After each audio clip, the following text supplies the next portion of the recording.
Hello everybody, welcome to the Robot Rampage League. How is everybody doing today?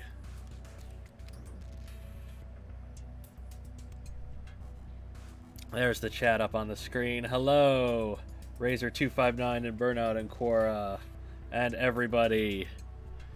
It is 2021 and week 15 of the Robot Rampage League. So that means we have, counting this week, 3 weeks of the regular season remaining and then playoff time.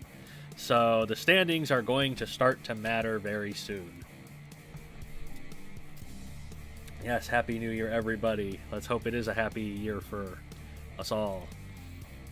Here is what we dealt with last week. There was a lot of pretty convincing wins. Meta just continuing to extend their lead over the whole league. The Armchairs getting their first draw, so 2 weeks in a row they were not defeated. Judges' decisions were pretty lopsided. Vacuity got a judge's decision win, though, so that's 3 wins for Vacuity now, I think. And there's our standings. So, Meta have been the first team to break 100 points on the season. With their 41 fight wins. They are just easily the class of the Robot Rampage field. Interestingly, Team Smash only 10 points behind, despite being like almost 10 fight wins behind. They have more points per win, but you know, Meta's got more wins, so. But yes, playoffs are coming soon in a few weeks, and the playoffs are stepladder format. So the top 4 in each division go to the playoffs, and 4th place will fight 3rd place. The winner of that fights 2nd place. The winner of that fights 1st place. So the final seeding actually matters. It's not just a case of, you know, wherever you end up in the playoffs, you know, you have a chance of being knocked out. If you're number 1, you only fight one other team. If you're number 4, you might have to fight 3 times. So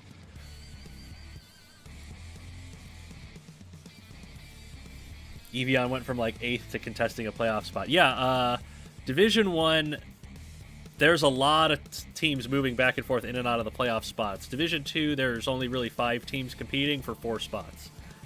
So one really good team's going to miss out on the playoffs. And we're going to get into the game and find out which team that might be. And I keep dropping my pen because I keep playing with it.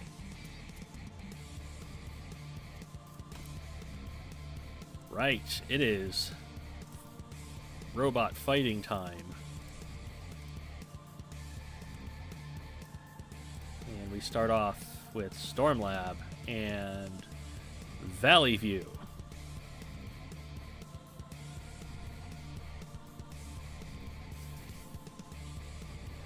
Firestarter and Overvolter, yes. So, to start off the lightweights for the stream, we have Firestarter, an asymmetric horizontal spinner. Valley View Robotics Club has Overvolter, which is a Warpick style axe. Both of these robots are KO machines. They win a lot of fights by KO, and so this is going to be a pretty interesting matchup. They're both towards the top of the lightweight rankings. What do we predict will be the winner for this one?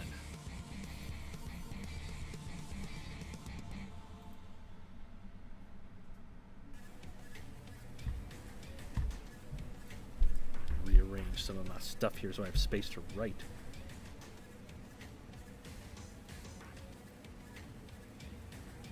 Chat is mainly in favor of Overvolter, I think. So let's find out.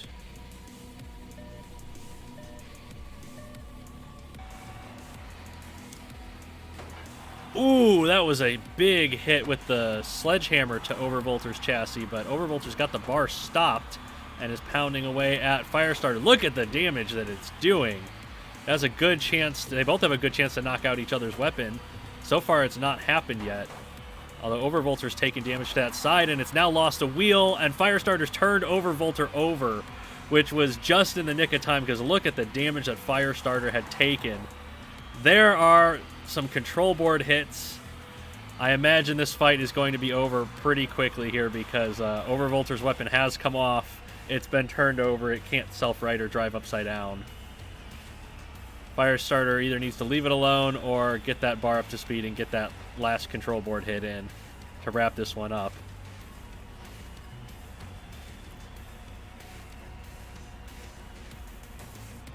What a fight that was for, 45 seconds or so. They were just both attacking the crap out of each other.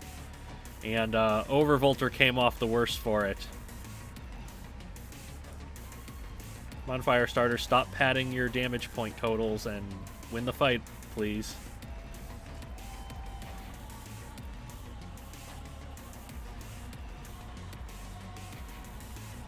Always want Overvolter to win, but it can never stay upright. Overvolter usually stays upright is the thing. I think it's only been turned over a few times.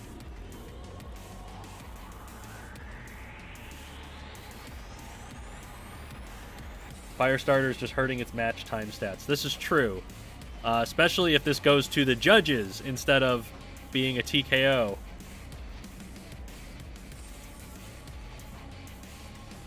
Firestarter needs to end this before a physics glitch happens. I mean, it's possible. There is debris laying in the arena. Hopefully... Oh! Firestarter tripped over a wheel. And now it's going to get its final KO with 58 seconds left. There we go.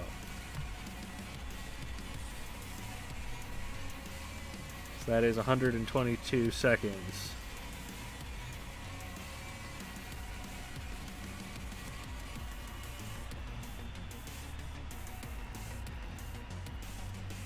Well, it was a good fight for the first 45 seconds. And Stormlab get the easy... Well, I don't want to say easy. Stormlab get the quick 3 points to start off the match. And so we go to the middleweights.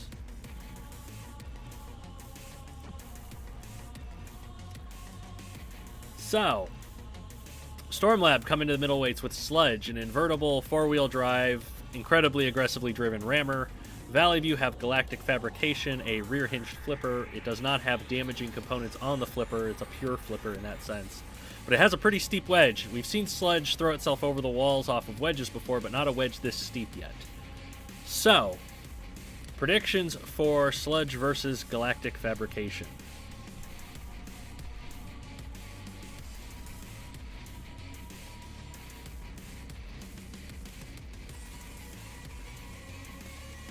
Surely another Sludge Fest. I mean, it's possible. It is distinctly possible. We've seen Sludge fall over itself and go over the wall, so there's no telling what could happen. Everyone knows what they want, Quora says. You're not wrong. Let's see if they get it.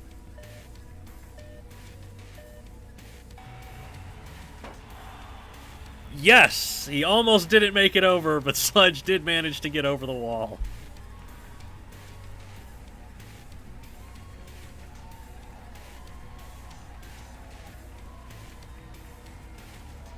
So, there's your Sludge Fest for the stream. How many seconds was that burnout? Was that 4? It's usually 4. Sometimes it's 5. I think Sludge bounced off the top of the wall and rolled over it, but, you know. There's a super chat.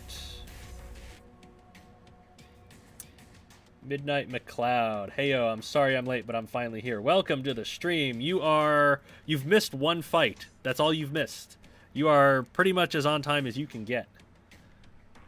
And you got to see a Sludge Fest out of it. How about that? How did Galactic Fabrication do 400 damage? It has a spike strip running down the center, and Sludge ran into that. So let's do heavyweights with Stormlab leading the match 3-2. So Stormlab in the heavyweights has microbursts, 7 pneumatic piston poking spikes. Valley View Robotics Club has Cinnamon, which is a spiked scoop, which is designed to scoop robots up and over the walls. Neither of these robots are invertible. So, who do we predict will win between Microburst and Cinnamon?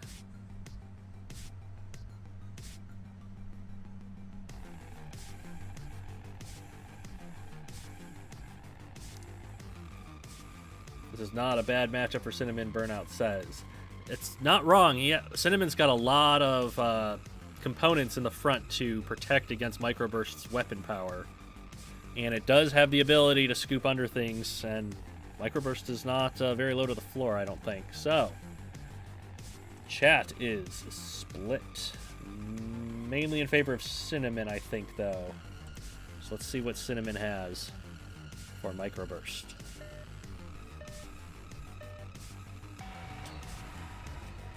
Ooh, it's not being aggressive off the start. Normally, Cinnamon comes out aggressive. It's going to let Microburst go right up the wedge and turn it over in the corner. And that is not the corner Microburst wants to be in, because that's the corner that it's going to get TKO'd in. As long as Cinnamon leaves it alone, which it's not doing, Microburst should migrate back to that corner. It's already lost a little bit. Oh no, Cinnamon! Cinnamon's run over and fallen over on top of Microburst. How do we judge this?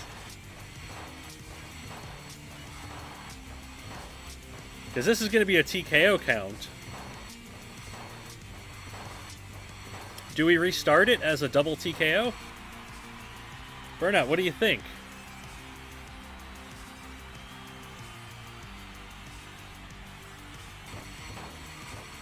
Neither of them can self-right, but I think because Microburst was clearly turned over first a long time before Cinnamon, that Microburst should be the one that rightfully loses.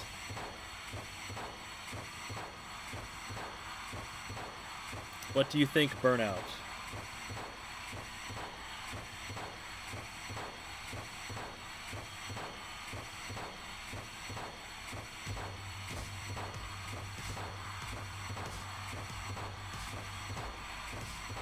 Hello, Blackbird. I see you in the chat. Much of the chat is saying win should go to Cinnamon, but Burnout is saying double TKO.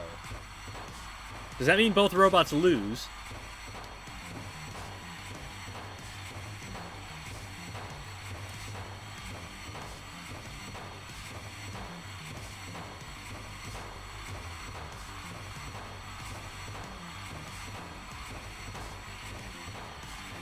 I'm going to award Cinnamon the win here, because Microburst was clearly immobile for longer.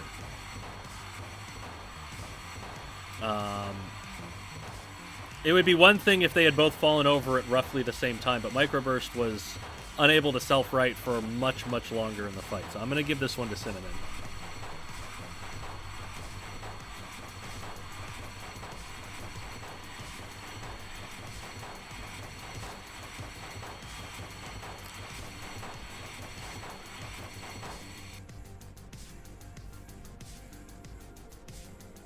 All I'll need is a time on that one. So that is a TKO for Valley View, and they lead 4-3.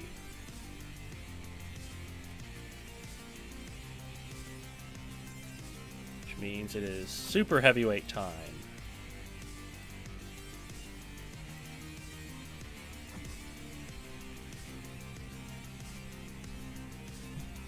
Stormlab has Uragano, one of the higher scoring super heavyweights in the league. It's a double vertical hammer spinner. Not invertible, really top heavy. Valley View Robotics Club has ChemicalX with 4 side hinged fire axes, which is invertible, and can definitely give Uragano some trouble here getting around those weapons. Predictions, please, for Uragano versus ChemicalX.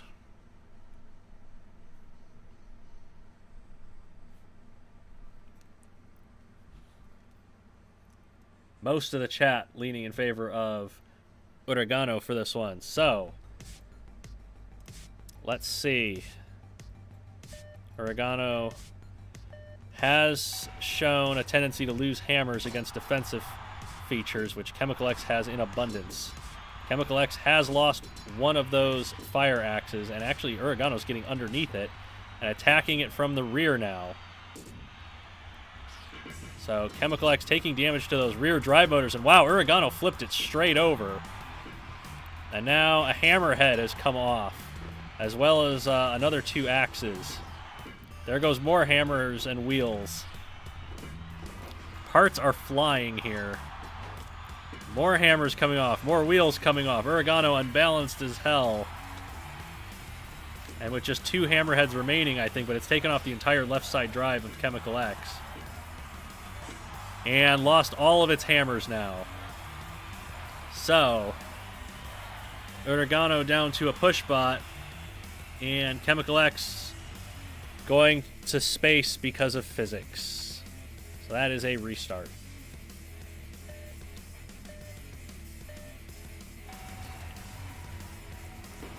Ooh, a big hit straight to the chassis of TekonoAxe, and there's smoke pouring out of it. TekonoAxe trying to take those, get those axes into play. Uragano's lifted it up in the air, and TekonoAxe has fallen over.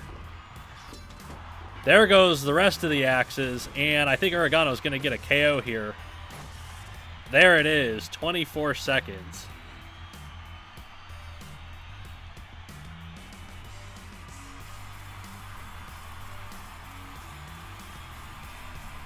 Much more definitive that time around, and Stormlab is going to take the win 6-4. So Stormlab not doing too bad in the second half of the season. They were pretty low in the standings originally.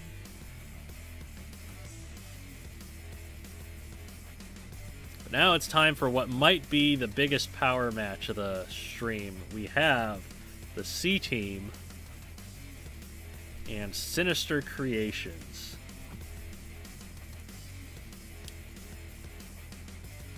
Justin Cisneros says Uragano is his favorite super heavyweight. I like Uragano. I really like the aesthetic of it. I think it turned out well.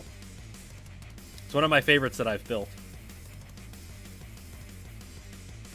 So, the C Team versus Sinister Creations. The C Team has Brickface, a sit-and-spin thwack bot with an angled thwacking weapon on the end. A little bit like T-Rex from classic BattleBots. Sinister Creations has Overheat, which is a front-hinged flipper. Predictions for Thwackbot versus Front Hinge Flipper.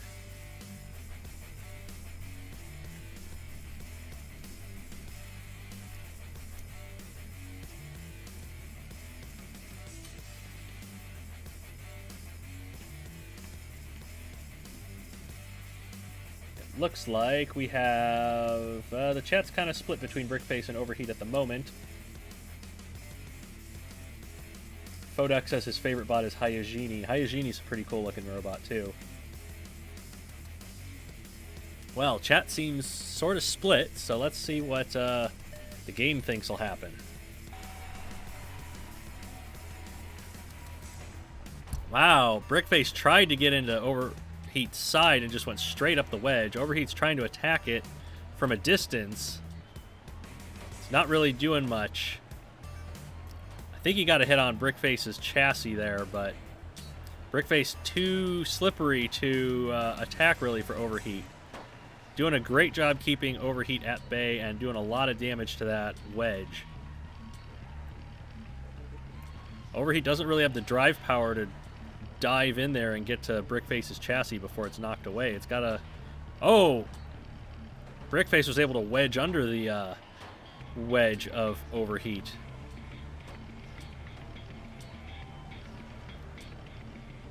Now, Overheat's kind of trying to corral Brickface to the side, maybe to hope for the drive power of Brickface to ramp itself over the wall or into one of the grinders. Brickface getting extremely unstable, as it tends to do. Oh, was that the weapon off? No.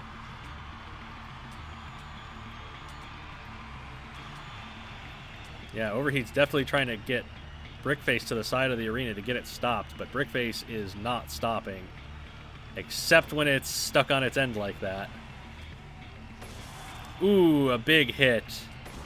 And another. Brickface can hold itself together. It could win this one, and there it is, a KO in 95 seconds for Brickface.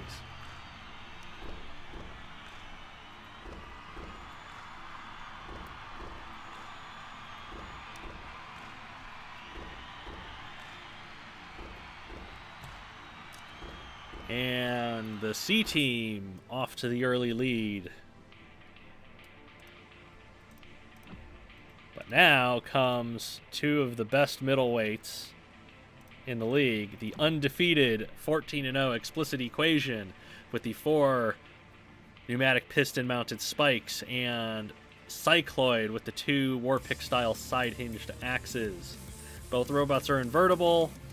Cycloid has a little bit of defensive spike work in the front, but who knows? Who knows how this is going to go?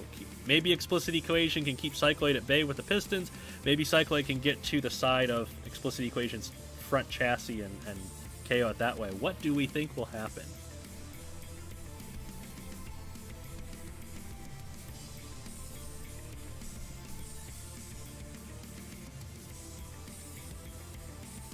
A lot of people predicting Explicit Equation. You know, Math has defeated every challenger thus far this season, so let's see if it can do it again. Although Cycloids are Math related, so that explains why Cycloid is so good. Ooh, so Explicit Equation can keep Cycloid at bay. And look at the damage it's done to the front of Cycloid's chassis. Even those defensive spikes in the front are not helping that much. And there you have it, 21 seconds.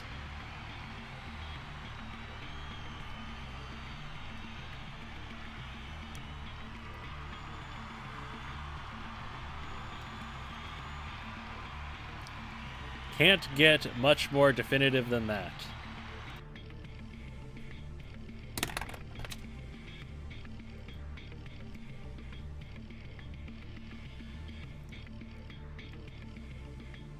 Lord of Hunger says, how's my day? My day is going pretty well. It was relaxing this morning, and now I'm doing a stream with my subscribers that I enjoy talking to very much.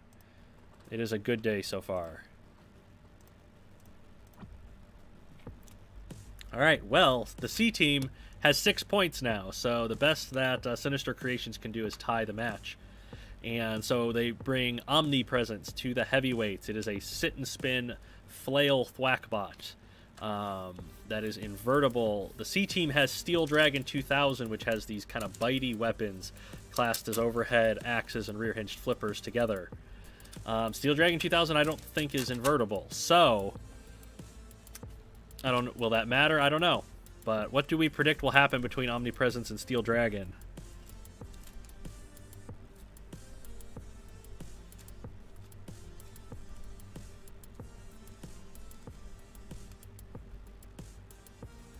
Burnout thinks there's going to be a lot of glitches this fight.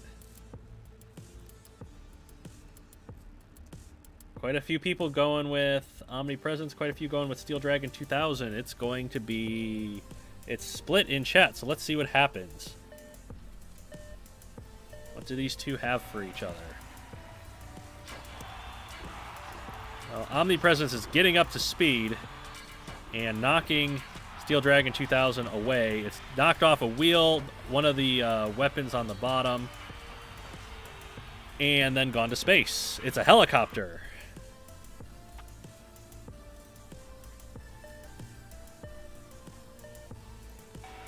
So we try it again. Steel Dragon trying to get in before Omnipresence can get up to speed, but Omnipresence is just going to attack that left front quadrant, knocking the two left side weapons away. One of Omnipresence's flails is off, but I don't think that's going to matter too much because it is tearing up the side of Steel Dragon 2000, and that is a KO.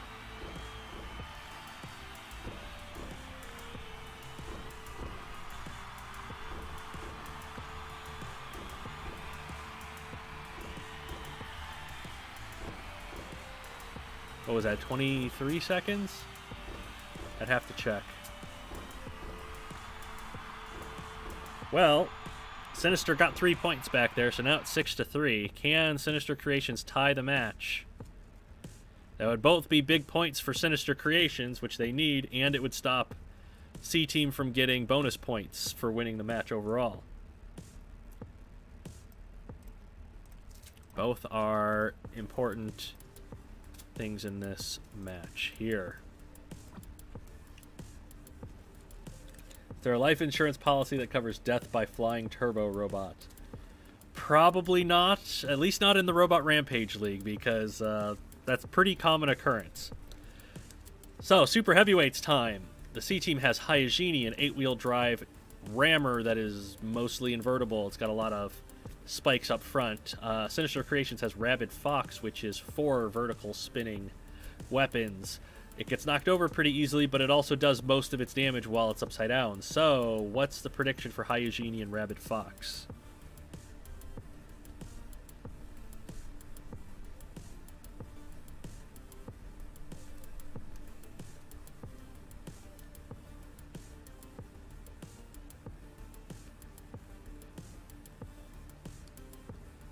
Chat is going towards Hygiene. There's also a few going for Rabid Fox. So, we'll see what happens here. Hygiene definitely has the drive power, but Rabid Fox has the weapon power. So, what'll happen when they collide? Looks like Hygiene's taken damage to the top already from running in underneath those spinning weapons. It's got Rabid Fox pinned against the wall, and Rabid Fox has managed to get down, and it's upside down where it's the most dangerous. Hygiene is going to put it onto the grinder and knock one of the weapons clean off. I don't think we've ever seen that out of Rabid Fox, having one of the weapons taken off by the grinder before. Hygiene trying to absorb these hits with its front end. Almost ramped itself out of the ring. Now Rabid Fox coming in. It's lost one of the stabilizers on the front. Not sure if that's going to matter too much.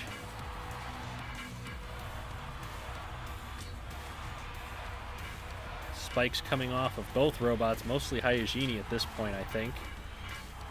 Oh, Physics got mad and threw both robots, and I think I'm going to have to restart that one because it gave Hygiene an extra attack.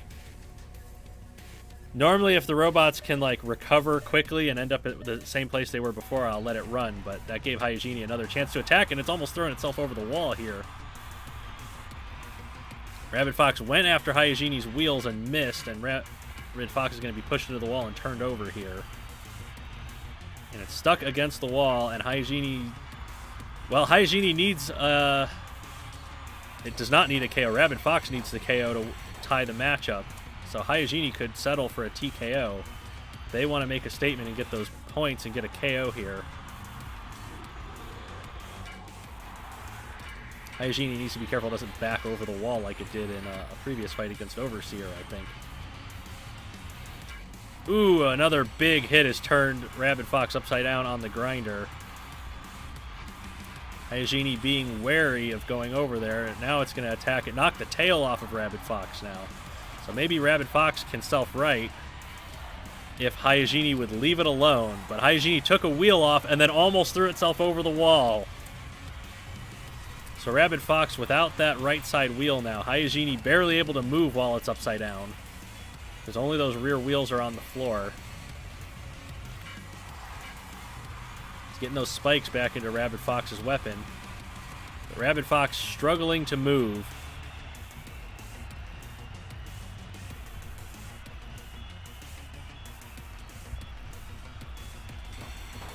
Is it going to break the TKO count? I think it is, yes. So Hygiene is going to come in and try and push it into the grinder once again.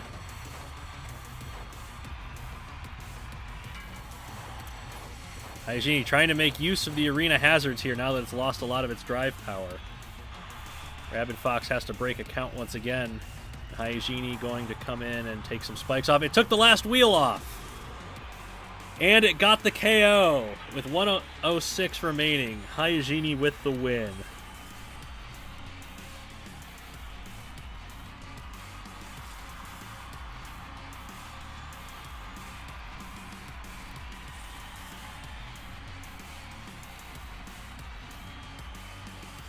Those damage numbers. Yeah, those are damage numbers, all right.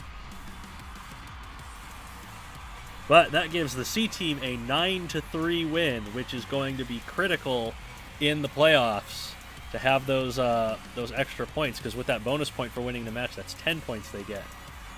So that is a big, big win for the C team. They definitely needed that one. And it's a big loss for Sinister because the points are all really close in Division 2. C team closing in on meta. Nobody's going to close in on meta. Let's be real.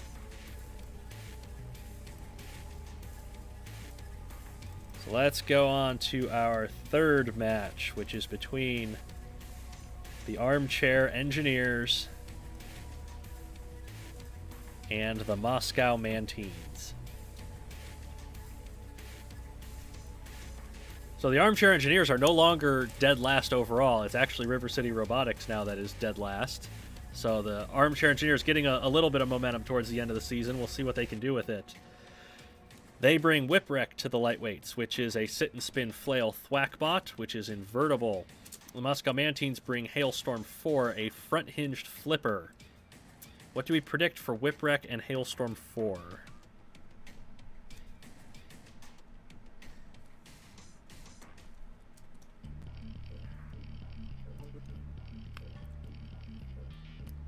Everybody leaning in favor of Whipwreck here.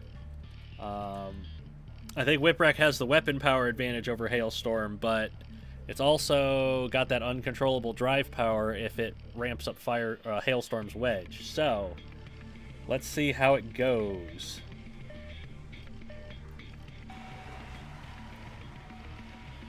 Hailstorm coming right at Whipwreck and got it straight under it. Actually, Hailstorm, if it gets under it like that again, might be able to take the weapon off, but look at Whipwreck just piling on the damage against the side of Hailstorm's wedge. Hailstorm's thrown itself over, and we're going to have to restart the fight because it's upside down now.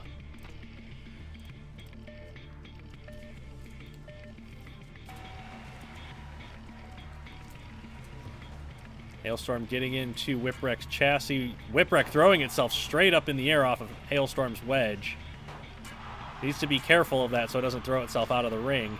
It's doing a lot of damage to Hailstorm, but Hailstorm is getting that spike into play and getting it underneath Whipwreck.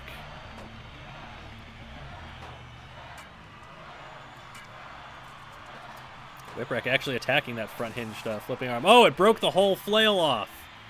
So Whipwreck got a chassis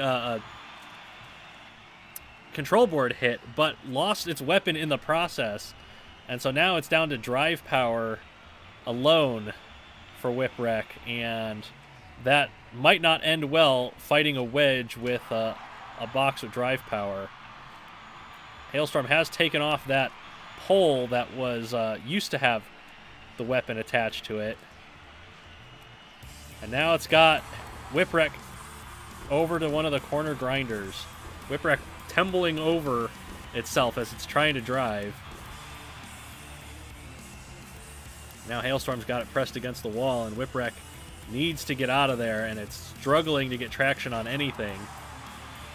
Hailstorm getting some good hits to Whipwreck's chassis with this flipping spike. Especially keeping Whipwreck pinned against the wall like it is. Whipwreck losing a wheel to the grinder now. So this fight has turned massively.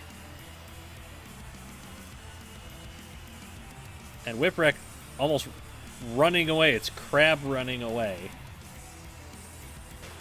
And Hailstorm getting under it and getting a big shot with that flipping spike.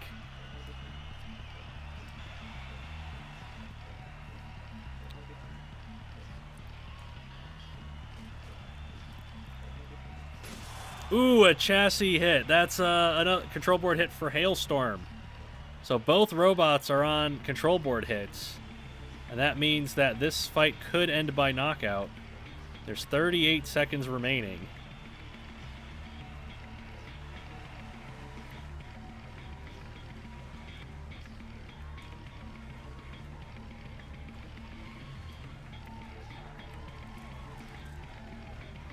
Whipwreck's doing everything it can to keep moving and stay away from Hailstorm's weapon and drag this out to a judge's decision. And Hailstorm doesn't have the drive power to get under that side that's against the floor, so I think we might end up going to a judge's decision here. And we do. That is a judge's decision.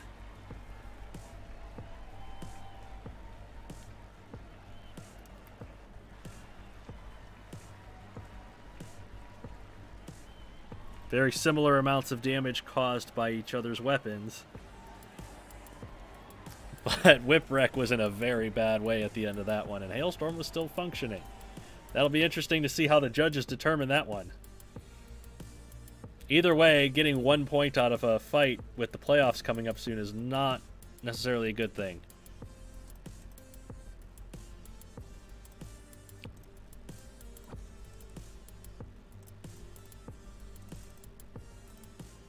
So we go to the middleweights.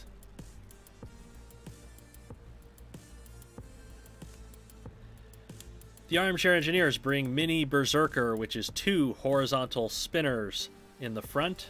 It is not invertible. The Moscow Mantines have OMG It's Dollar Store Razor, which has the overhead claw and a rear hinge flipping spike underneath. Neither robot is invertible. I think Mini Berserker has the stronger drive power because it's been known to fall over itself after it's lost its weapons. So, predictions for Mini Berserker and OMG It's Dollar Store Razor.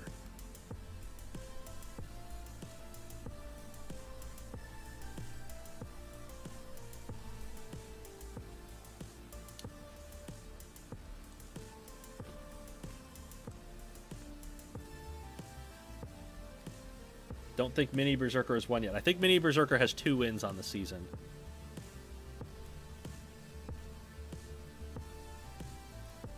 So, the chat actually seems pretty split. Let's see who wins it. Razor getting straight in between the spinners with its wedge and biting away at Mini Berserker's chassis. Oh, but the claw comes off. The claw comes off, and now Mini Berserker cutting up Razor's wedge, and that is a KO for Mini Berserker.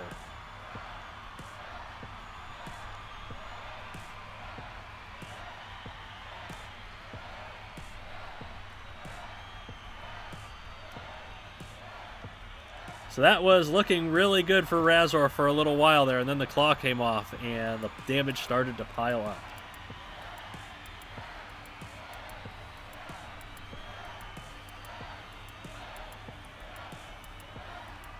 And that is 3 points to the Armchair Engineers, who take the lead in the match. Just regardless of who got the judge's decision, because the judge's decision is only 1 point. So we go to the heavyweights.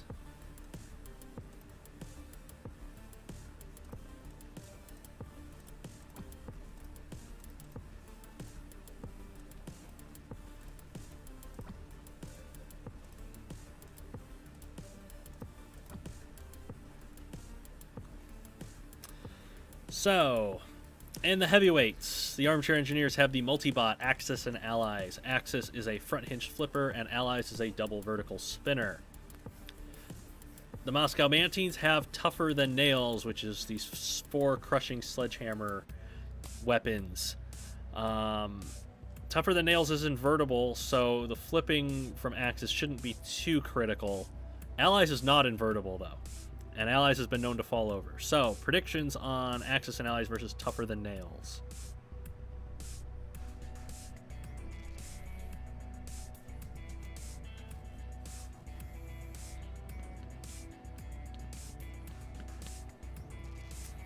I think chat is leaning towards... Chat is split, but leaning more towards Axis and Allies than Tougher Than Nails here. So, let's see if the multi-bot can take down the bigger robot.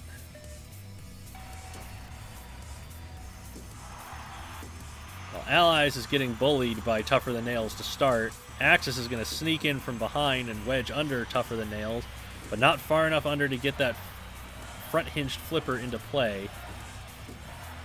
Allies isn't really able to do anything with its spinning weapon, and now Axis is just going to hold Tougher Than Nails here for a pin, which means we're going to have to restart.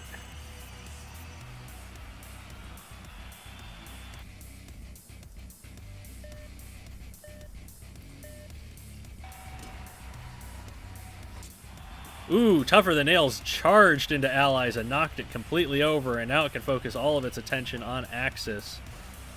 A little lightweight, I believe it is. And Axis fits perfectly between those weapon arms on Tougher Than Nails. Allies is kind of trying to claw its way back into the fight over here, but its weapons have stopped now, and Tougher Than Nails is absolutely taking control of this fight right now. Look at the damage that its weapon has done to Axis's wedge.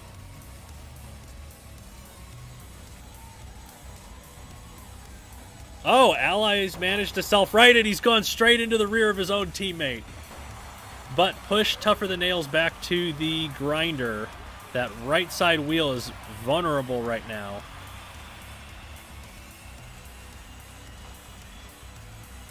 Axis has to break a count. Tougher Than Nails gets out of there. Oh, but Ally snipes the right side wheel off of Tougher Than Nails.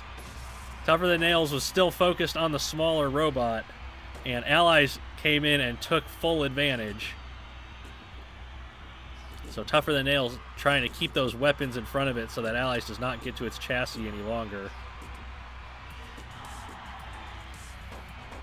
Oh, but look at the damage that Allies is able to do with that double vertical spinner. As it's losing weapon teeth constantly. It's knocked one of the hammers off of Tougher Than Nails, but it's lost most of its weapon. It's lost all of its weapon teeth. So now Ally is no longer dangerous with that weapon. Axis pushing Tougher Than Nails into the corner.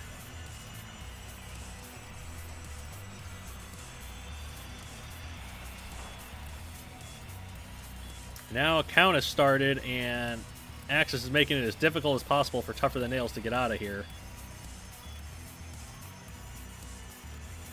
And I think that's a TKO, because Tougher Than Nails had a chance to drive and got stuck.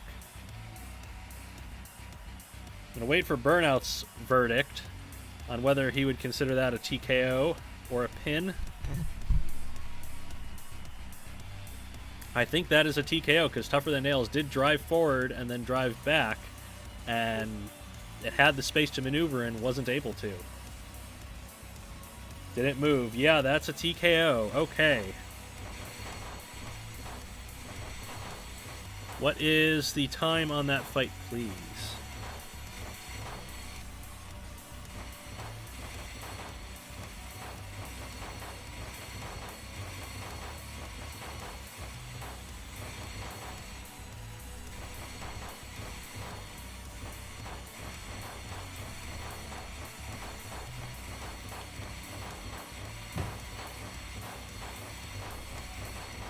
Alright, so the knockout and the TKO give the Armchairs 5 points. And if they have the judge's decision, the Mantines have 1 point, and there's only 3 more available. So that means that the Armchair Engineers have won this match.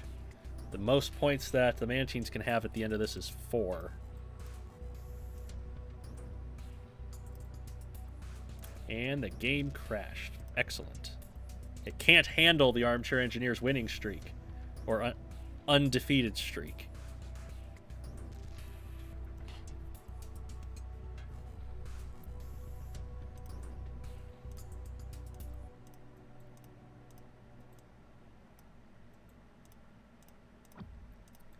But it is time for the Super Heavies, and that is Smashy McSmashface against Falcon Punch. So Smashy with the 5 hammer arms, designed to look like it's from Robot Arena 1. Falcon Punch is a sit and spin robot with a bunch of fists are all around the outside. Kind of slow, actually slower than Smashy is. And Smashy's the one with the wedge. So predictions for Smashy McSmashface and Falcon Punch.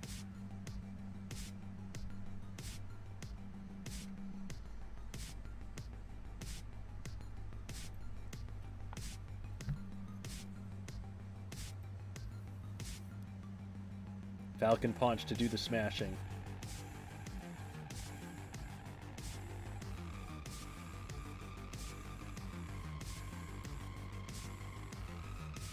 Well, the chat wants to see Smashy win.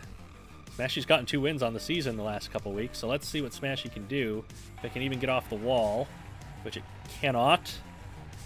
And Falcon might not get over there before Smashy starts getting counted out.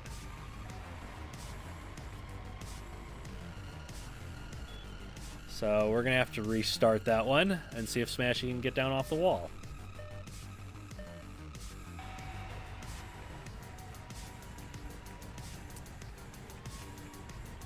Which I'm not sure Smashy's going to be able to do.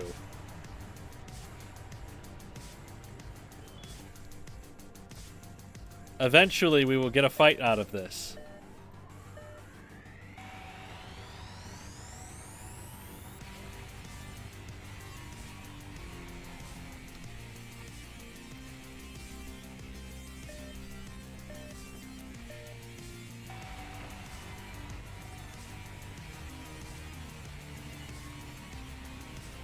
Well,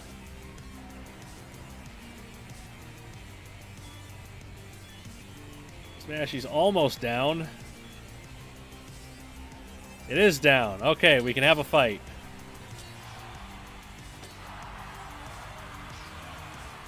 Falcon Punch is up to speed. Smashy is trying to get those hammers into play. It does have defensive features on that left corner, on those corners, to protect its chassis.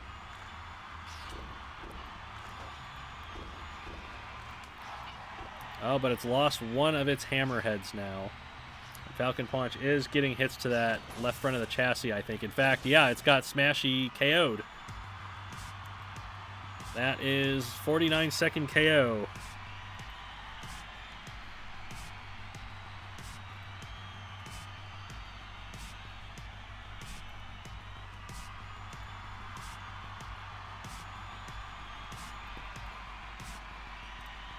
So the Armchair Engineers with 5 points, the Mantines with 3 and possibly 4 points. So that is an Armchair Engineers win over the Mantines. Man, who would have... The Armchair Engineers went 0-12 for their matches, and then they've just like won 3 matches or won 2 matches and drawed another. So the Armchairs are coming back. They finally got all their shit together is what's happened. It took them a while to get their momentum going. But we'll move on to our next match between River City Robotics and Team Eeveeon.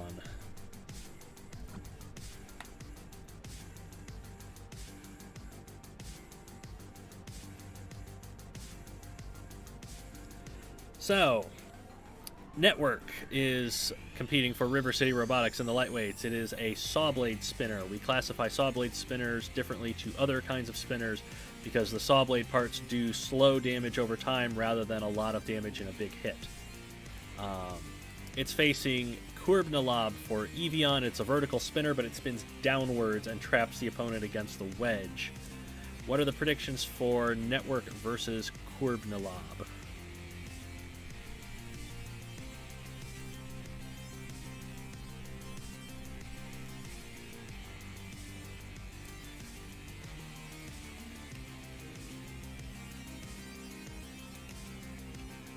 Network to be better than my broadband.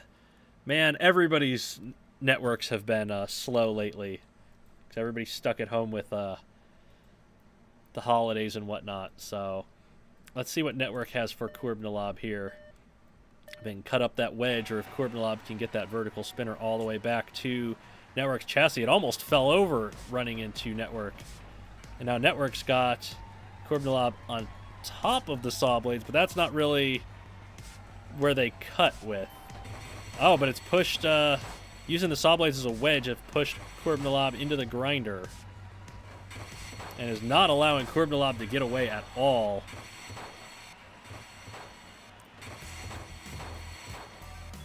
In fact, Kurbnalob's taking quite a bit of damage from the grinder here. It is going to be able to break a TKO count in the corner. But now Network's going to go right back to pushing it around and into the wall.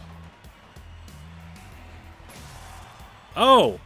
Was that a control board hit out of Network? Control board hits on Kurbnalob with those saw blades. Normally the saw blades can't get control board hits, but it hit it hard enough it did. Kurbnalob leaned forward and damaged one of those saw blade motors. Network's going to come in and start cutting the wedge up some more.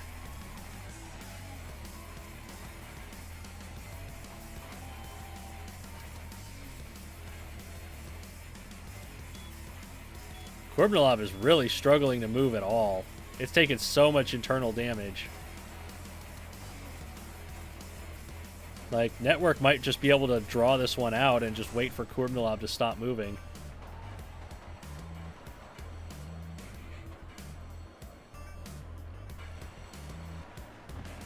Oh, don't expose your wheel like that, Network. That was a bad idea.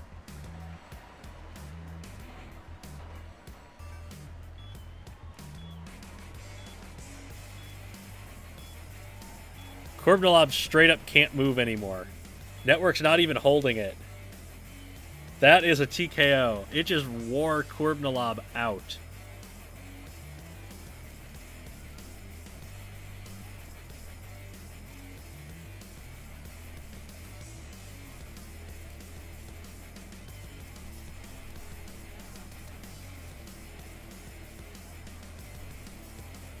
And that is a 2-point victory for River City.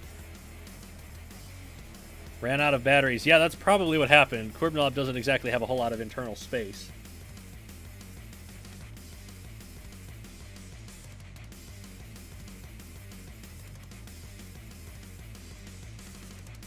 So we're going to move on to the middleweights now with Spinning Cage of Death for Eeveeon and Cleansing for River City. These are two of the OGs in Robot Rampage from... I think Spinning Cage of Death originates in 2003 and Cleansing originates in like 2009 for some of my oldest robots. So, Cleansing, front hinged flipper as the weapon with a spike wedge in the front. Spinning Cage of Death has a cage of maces that spin around it as a horizontal spinner. Predictions for Cleansing versus Spinning Cage of Death.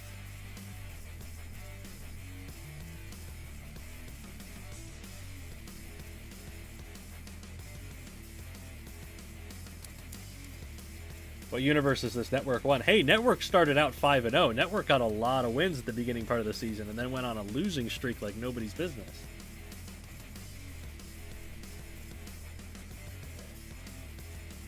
I like U's prediction. Cage has the longer name, so I'll go with it. That's a great way to predict a fight. Seems kind of split, actually, in chat. So we'll see how these two fight.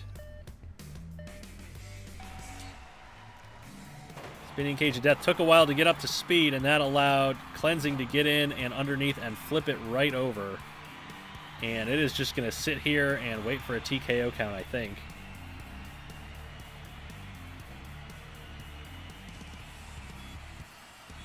There's the count. Even though Cleansing is under it, it's going to be official as a TKO. Oh no, it didn't. It broke the count. It shuffled enough along the floor. But that would count Spinning Cage of Death out even if Cleansing sat there until it was counted out. Will not count as a pin even though Cleansing's under there. And that's a TKO.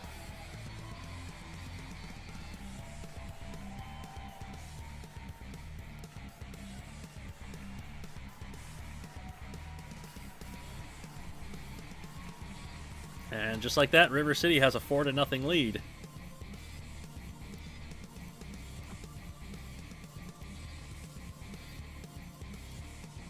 So Eeveeon needs to win these next two fights to have a chance to get back in this. Eeveeon's going to have to work a bit harder for a playoff spot. I mean,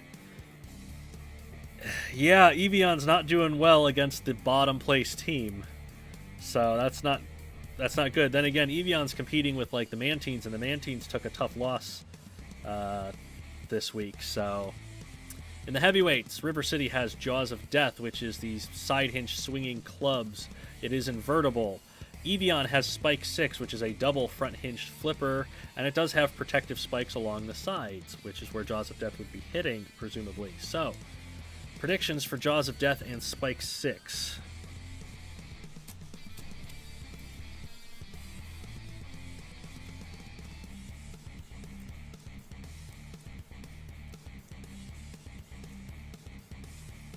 Quite a lot predicting Spike 6 here.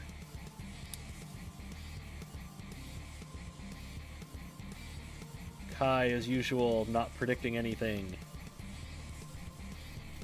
Let's see how it turns out. 2 green robots here. So Jaws of Death ends up on top of Spike 6's wedge, and Spike 6 has turned it completely over.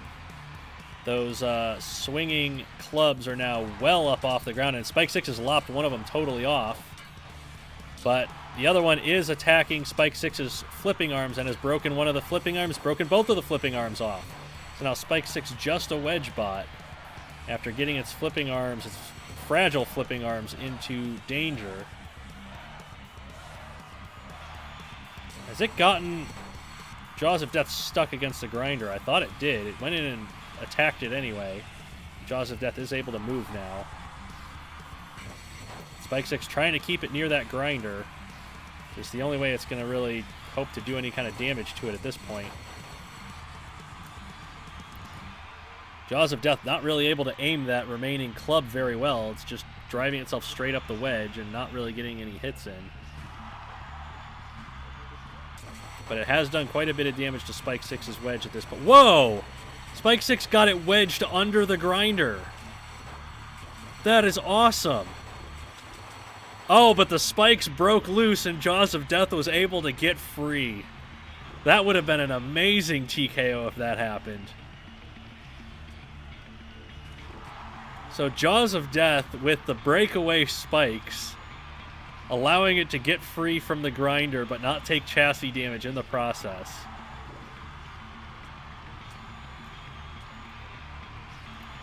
And Spike 6 is trying to go at it, but it just doesn't have anything other than a wedge here.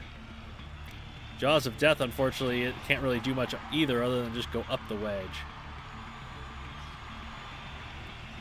Hope it can get that swinging club into play. The club is Jaws of Death is back. Oh no, it is still upside down, so the club is still quite high off of the floor. Less than a minute to go now.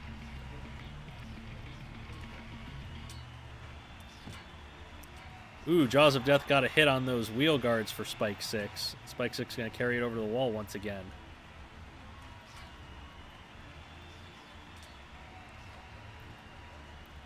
Smoke coming out of Spike 6 now.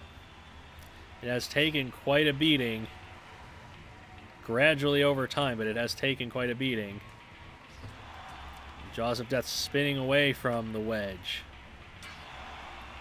Trying to get that club into play.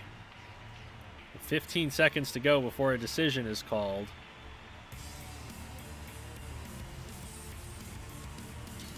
And Spike 6 gets one last good push out of it.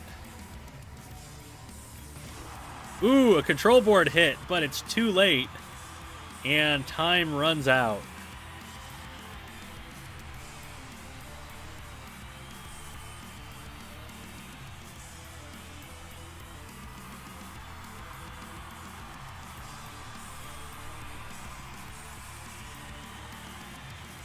Hey, American Killjoy's in the chat. Welcome.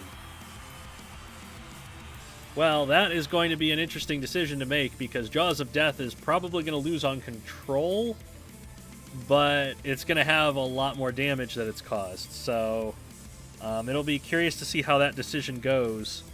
River City has 4 points to Eeveeon's nothing, so even if Spike 6 wins that decision, Eeveeon would need a KO in the next fight to tie the match. So River City looking pretty good going into the super heavyweights.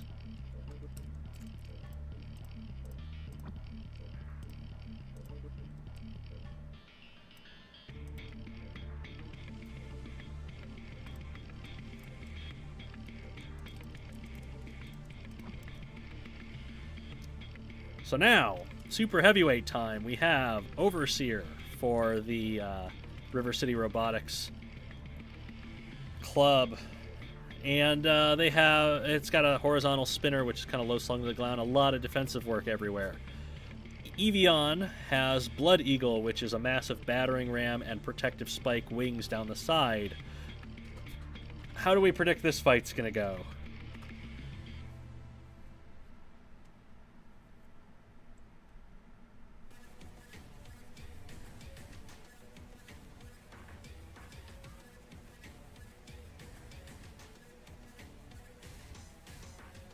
Most of chat going for Blood Eagle in this one. Rook says he's going to have a team next season. That's pretty cool. We're going to have... So, Season 1 is going to end near the end of January. We're going to release the Season 1 as an AI pack so that you guys can compete with these robots yourselves. And then a little time after that, we're going to release the build rules. So it might be like February or March or so that the build rules for Season 2 get released. So keep an eye out for that if you want to compete in Season 2. Right now, we got to see if Chad is right about Blood Eagle kicking Overseer's butt here. And Blood Eagle gets a big hit in to start and has Overseer pinned to the wall, but no major damage as of yet. Blood Eagle going to back up and charge and take the entire disc right off of Overseer's weapon. And now Overseer, with significantly less drive power, is just getting pushed around, but its defensive features are keeping Blood Eagle at bay for the time being.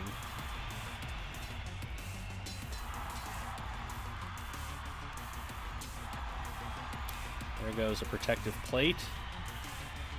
Blood Eagle trying to push Overseer into the grinder. Another protective plate is gone. There goes the weapon motor off now, and some of the rear protection on Overseer's come off against the grinder. So Blood Eagle is doing damage to both sides of Overseer's. It rams it into the wall.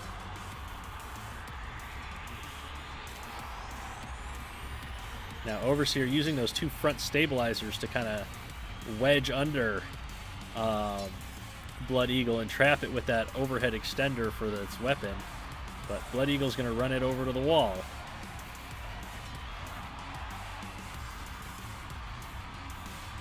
Both just kind of exchanging pushes here for the moment. Blood Eagle almost backing itself into a grinder on its own.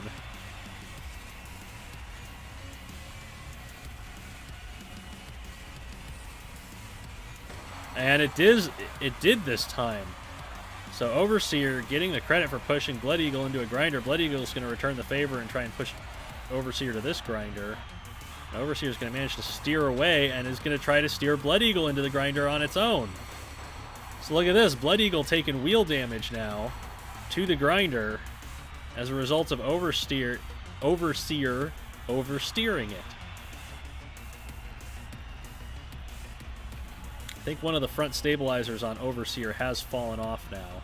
Blood Eagle is not really moving.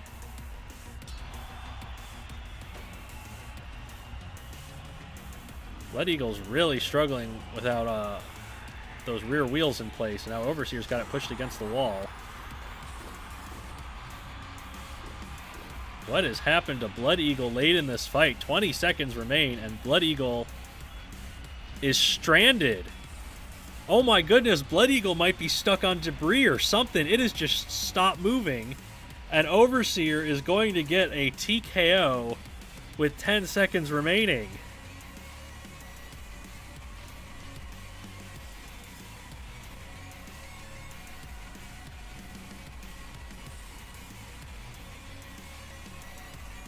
We were talking about the Armchair Engineers having an incredible comeback before, but look at this. River City, if they get the judge's decision for Jaws of Death, River City have a complete shutout of Eeveeon. That is 6 points for River City and only possibly 1 for Eeveeon. That is a convincing win for the bottom-ranked team. See, a super chat from Tamabris has just popped up. It's got vanilla cheesecake. The label says serves 10.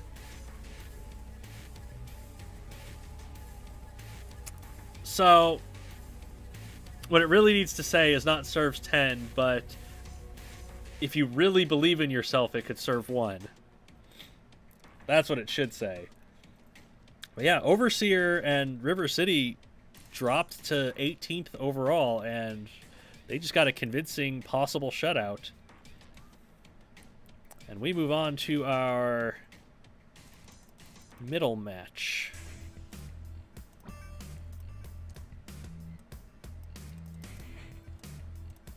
between the Kestrels and Kinetic creatures.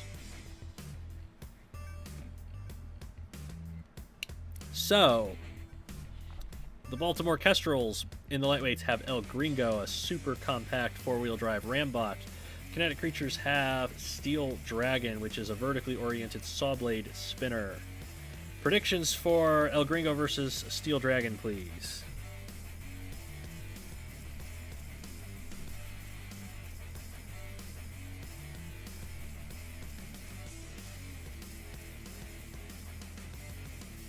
Steel Dragon, because I like the combination of purple and yellow. That's a good reason to support a robot. This fight may be painful to watch.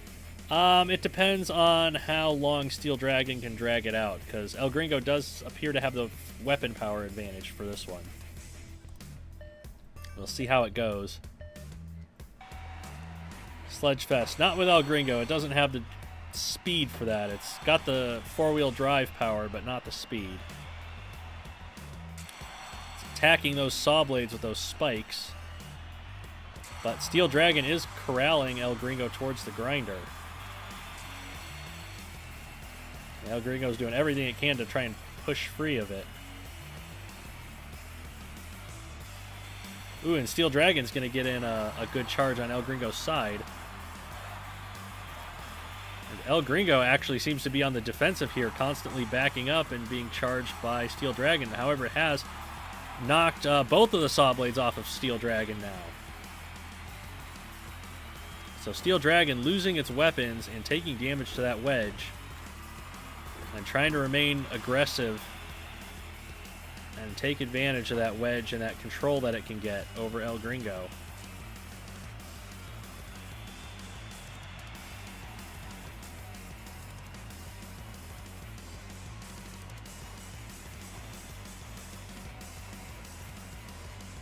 El Gringo is damaging those motors up top that are, now useless because they don't have weapons to turn any longer. Look at the damage that Steel Dragon's taken to its wedge. It's going to try and push El Gringo into the grinder here. But El Gringo will get away. Ooh, control board hit on Steel Dragon. El Gringo is really piling the damage up now with those spikes. And is going to get the KO with 122 remaining. That is a 98-second KO.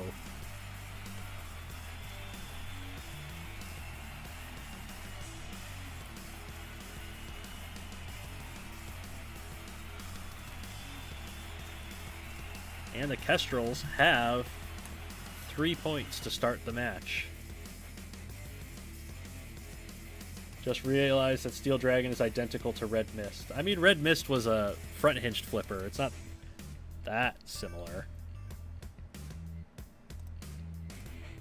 We're going to go to the middleweights. Kestrels have Drigger in the middleweights. It's a kind of tiger claw shaped set of weapons on a pneumatic piston and invertible. Kinetic Creatures has Siege, a vertical bar spinner that can self-right. Predictions for Drigger and Siege, please.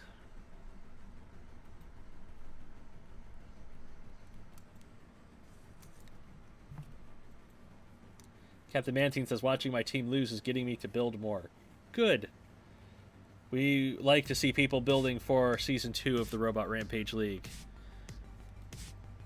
Everybody in chat going with Siege on this one, so let's see if Drigger's got any hope here. And it's knocked Siege onto its front. Siege's protective armor plates are actually helping it out here to defend against this piston attack. And Siege is not really able to get through the weapon yet. It's knocked off one of the spikes, but Drigger's knocked off both of Siege's armor panels. Down to just a single spike on this piston, though. And there it goes. So, Siege has taken the weapon apart on Drigger. Still has its spinning bars. But Siege has taken more chassis damage than Drigger, and Drigger's going to try and push it back into the grinder here. And Drigger does have those ramming spikes. Well, ramming spike singular now. Siege is just taking the front end of Drigger apart here. Oh, but Siege lost its entire weapon against Drigger's front end. So now it's pushing, and Drigger's the only one with a damaging weapon remaining. It looks like Siege has the better front end shape for this because it is wedged and is controlling Drigger for the time being. Drigger with a lot of ground clearance on the front end.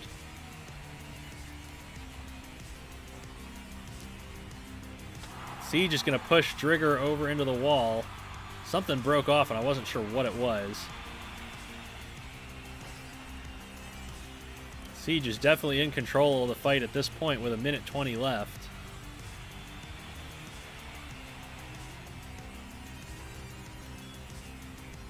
They have to break a count because it was pinning Drigger to the wall. Drigger not really able to do much. It's just trying to keep that spike in play to get whatever damage it can on that front right wedge. It's got to be really careful that Siege doesn't push Drigger into the corner. Oh, but Siege drove itself into the grinder. And now Drigger's risking its wheels with the grinder too.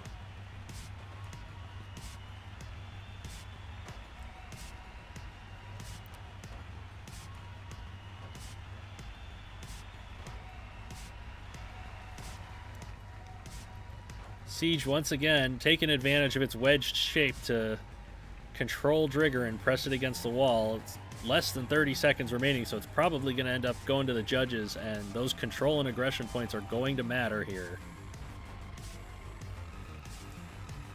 So this is a really good strategy by Siege to at least get the 1 point out of it and take the decision. And it's going to push Drigger back into the grinder to end the fight. A wheel off of Drigger as well. Not enough time to score any control board hits, and that is a judge's decision.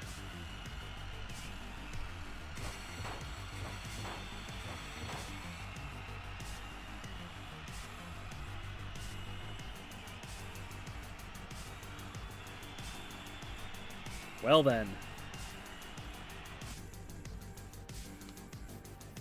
I was not expecting that fight to go to the judges. I thought Drigger was done for, but Siege lost its weapon early and had to take advantage of its drive power. I think Siege is probably going to get the decision, but that is that remains to be seen because Drigger put up a heck of a fight.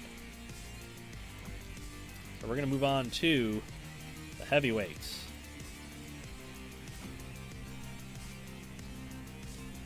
There are only two judges. Yes, there are only two. Well, we have 4 or 5 people that function as judges, but we only use the scores from 2 judges for the Robot Rampage League. In the heavyweights, the Baltimore Kestrels have Warbird, which is 3 rear-hinged flipping arms, and it's got these wings of spikes protecting its sides. Kinetic Creatures has Surgical Glory, an invertible sit-and-spin flail thwackbot. It's going to be interesting to see if Warbird's flippers are going to make much of a difference to Surgical Glory, or if its defensive spikes can keep Surgical Glory at bay. So, predictions for Warbird and Surgical Glory.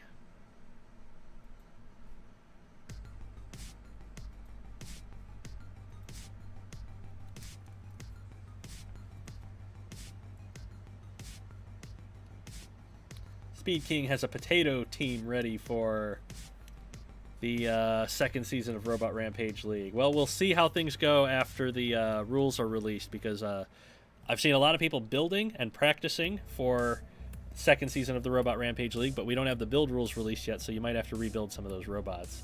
Chat is leaning towards Warbird in this one, so let's see how it goes.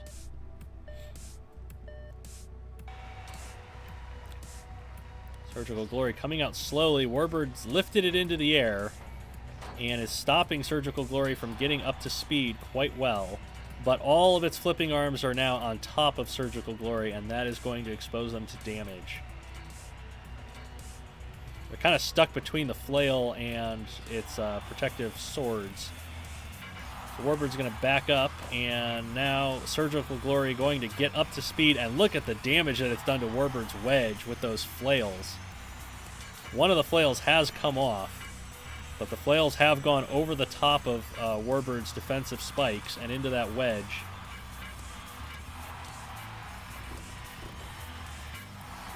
And there's the last of Surgical Glory's flails and extenders broken off, and it's just got those wheel guard swords left. Warbird still has all 3 of its flipping arms, but they are all out of sync. And it looks like Physics is trying to interfere with this fight.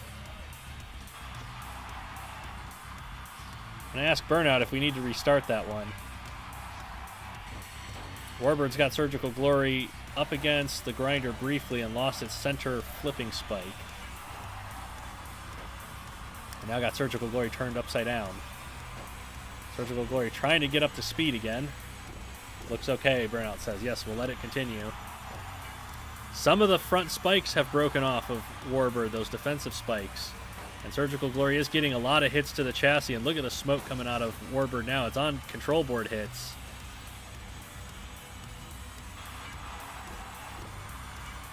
So Surgical Glory's weapons hold up, and it gets the KO with 113 left.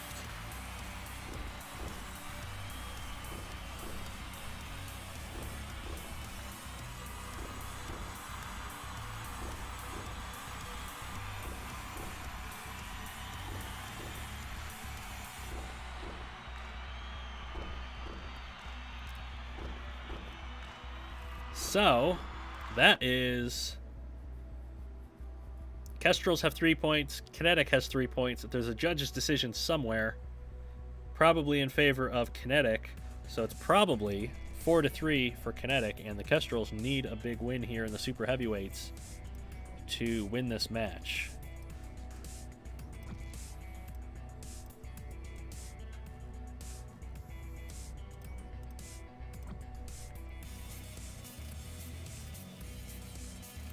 So, in the super heavyweights, the Baltimore Kestrels have Berserker, which is 4 horizontal spinners. It's literally mini Berserker with extra weapons attached. Kinetic Creatures has White Hot, which is an overhead bar spinner with a tremendous amount of defensive work around it. Neither of these robots are invertible. I don't think that's going to matter too much. So let's see what your predictions are for this fight.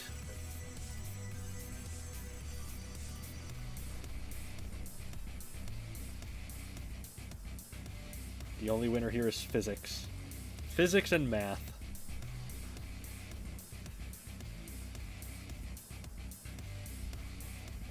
Most of the chat thinks White Hot is going to win this one. So let's see who does.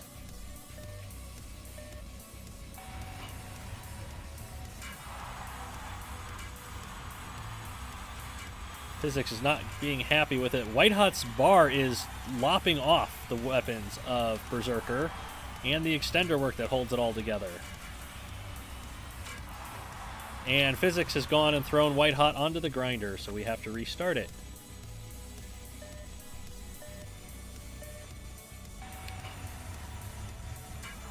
Ooh, a big hit straight to the front weapon motors of Berserker. The right side one is gone. The left side one is hanging in there. White Hot being denied by Physics here, and I think we're going to have to restart that one because that's given Berserker control of the fight.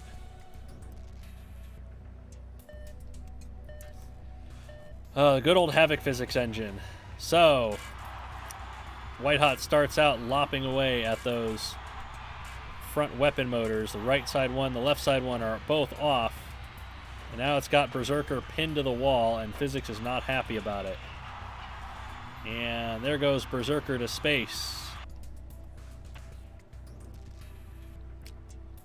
And when these motors come off when they're going around, when they're spinning, if they're not spinning, they're usually fine, but if they come off while they're spinning, then the Physics engine gets really unhappy with that one location where that motor came off. So there goes White Hot being thrown into the air by Physics once again.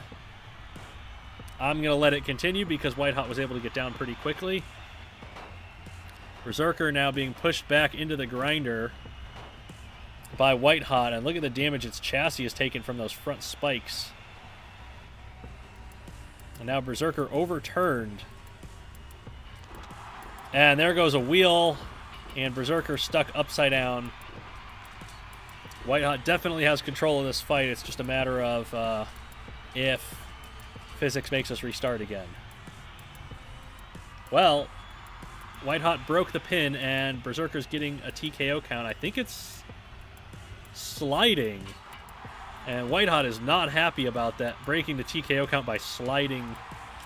Maybe the floor is sloped inwards or something. White Hot's broken off 2 of its weapon bars on those inverted weapons of Berserker. It's going to back up once again to allow for a TKO count, and I think this time Berserker will get TKO'd with 142 left.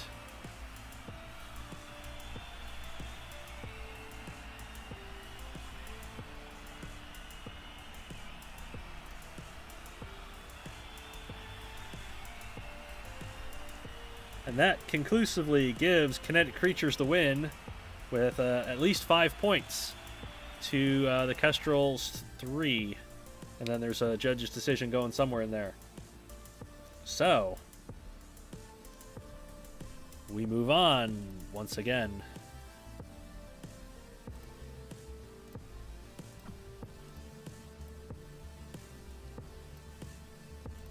Pink Chaos against Meta. So in the lightweights, Pink Chaos has Unprettier with the overhead crushing claw. It can sort of self-right from some situations. Meta bot builders bring Ugly Bot to the lightweights, which is a pneumatic spike piston. Predictions for Unprettier and Ugly Bot, please.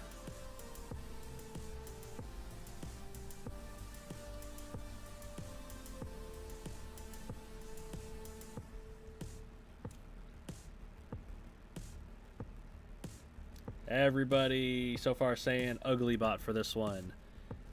I think there's a good possibility Ugly Bot could win this, but Unprettier could potentially snipe that weapon extender off. So we will see. Chat is universally in favor of Ugly Bot in this one. And Ugly Bot getting some great shots to Unprettier's chassis to start. Unprettier is trying to get that claw into play and is missing. And look at the damage Ugly Bot's already done to Unprettier.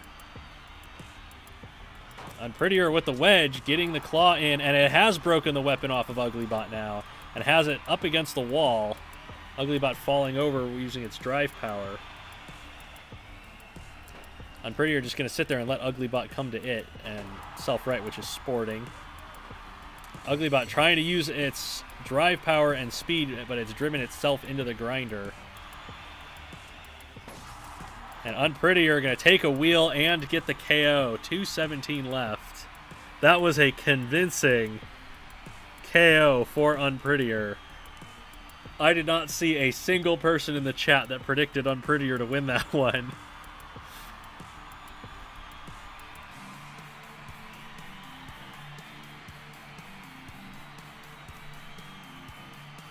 And Pink Chaos have a 3-0 lead over the #1 in the league, Meta Bot Builders. However, we know Pink Chaos never scores more than 6 points in a match for some reason.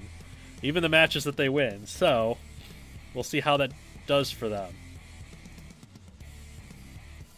As we go to the middleweights. Oh my, this is a Spider-Man pointing at himself meme here. Pink Chaos has overthrown a double front hinge flipper. The Meta Bot Builders have Creighton, 4 rear hinged flippers. Creighton, formerly undefeated until last week, it is 13-1. Overthrown, I think, not that good, but probably 10 or 11 wins to Overthrown's name. It's one of the top 5 in the league for the middleweights. So, predictions for Overthrown versus Creighton.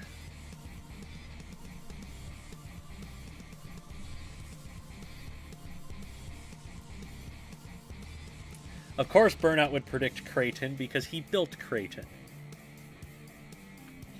I'm going to predict Overthrown just to be contrary. Most people favoring Creighton here. I think Creighton may have an advantage having its flippers further up front. But we will have to find out. And like I said, I'm cheering for Overthrown here because I built it. And my brother built the other one. So here we go. Oh, wow. Creighton with no trouble getting under Overthrown. And it has tossed it all over the place and has it near the wall. Look at the damage that Overthrown has taken from Creighton. It can't even get its wedge into play. Because Creighton will not let it. Look at the flips that Creighton is getting.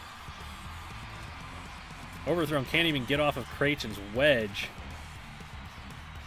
Creighton just being way too aggressive, which is exactly what it needs to do. Oh, but Creighton's driven into the grinder on its own. And taken some serious damage from that grinder.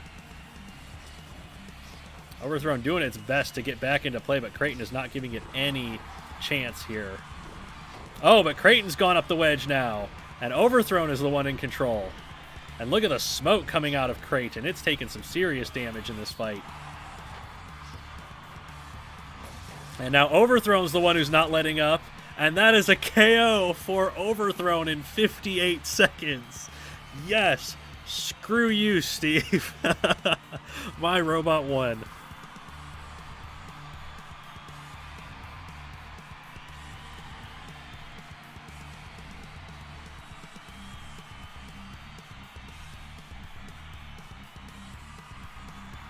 So that is Pink Chaos with 6-0 over the Meta Bot Builders. And Creighton is now 2 consecutive losses. That is a losing streak. Looked awfully different at the start of the match. No kidding. That was a great fight. It was completely one-sided, and then it flipped and was completely one-sided again. That's going to be a fight of the week contender for sure. And we go to the heavyweights.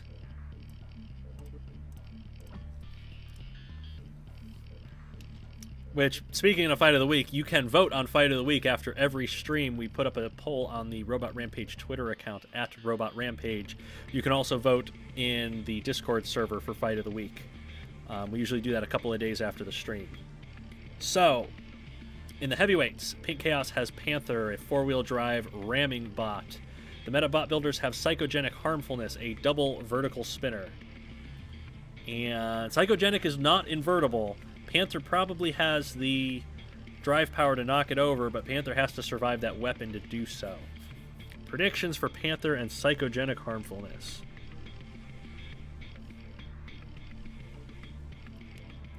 Burnout says Psychogenic. Pink Chaos breaking their 6-point curse versus the top team in the league. That would be incredible, wouldn't it? I'm going to blow my nose real quick here.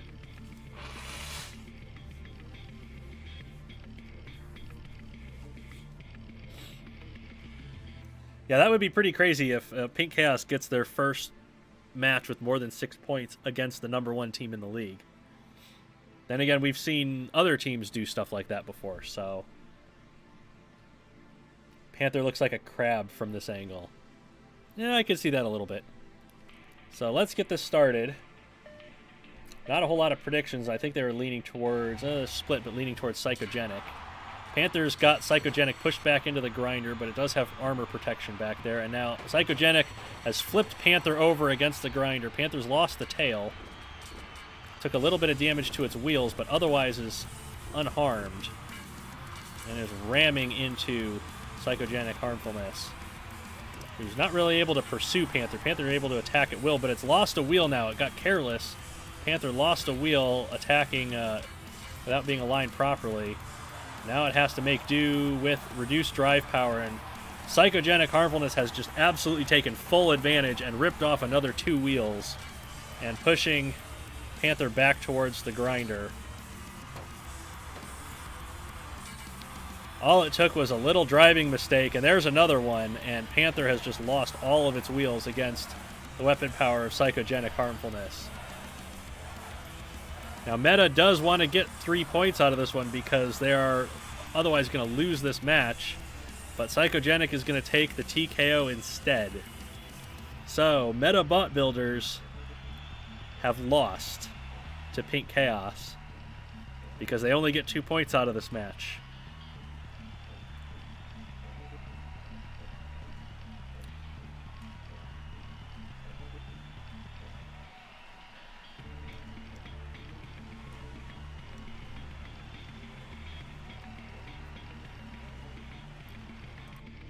So the best that Meta can do is get 5 points total by getting a KO in the next fight. But in the super heavyweights, Pink Chaos has Dysfunctional Stepsister, and Meta Bot Builders has Spearmint. This is going to be an interesting one. Dysfunctional Stepsister, 10 rear hinge flipping arms. Spearmint, a scoop wedge rammer that is not invertible, but is designed specifically for scooping other robots over the wall. Dysfunctional Stepsister had trouble with another robot which had a spike wedge in the front, which was Rabid Fox, because all its flipping arms went between those spikes and it was never able to flip it. So Dysfunctional Stepsister might have that same trouble here with Spearmint, or it could just toss Spearmint over and win the fight. We don't know, but we will find out. Predictions for Dysfunctional Stepsister versus Spearmint, please.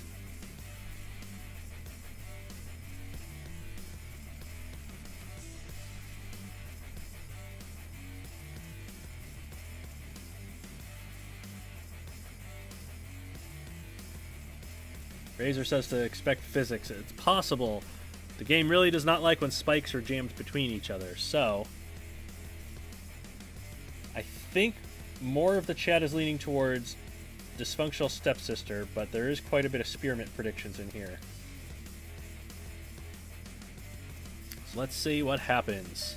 Dysfunctional Stepsister not as good in Robot Rampage League as it was in the Patreon tournament. It's lifted Spearmint over and gotten it on its side, and now has gotten underneath it. I think Dysfunctional Stepsister wants a KO. It's taken a wheel off. All of its flipping arms out of sync. It's taken a second wheel off, but now it's on top of the wedge of Spearmint, and now Spearmint can push Dysfunctional Stepsister over to the wall. Doesn't have the drive power to do much with it, though, because it is missing two wheels. Stepsister trying to use those flipping arms to get down. Spearmint just trying to press in there and do as much damage as it can. Dysfunctional Stepsister will break the count, and it'll go straight up the wedge once again. So, Spearmint taking advantage of Dysfunctional Stepsister's lack of wedging to control the fight here and exert dominance through pinning. Dysfunctional Stepsister not able to get those flipping arms into play the way that it wants to, and has once again gone right up Spearmint's wedge. And now been thrown into the grinder, and Spearmint might have a knockout here. It does.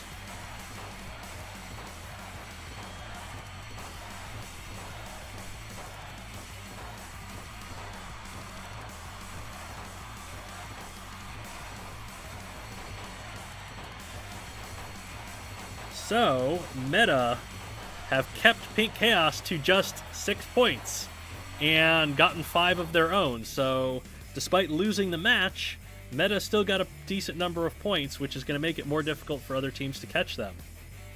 And so they're probably still going to be number 1 in the league after this week. But Pink Chaos did get a match win out of this, which is good for them. They don't do that often. They have a lot of draws because they're a pretty mediocre team for the most part.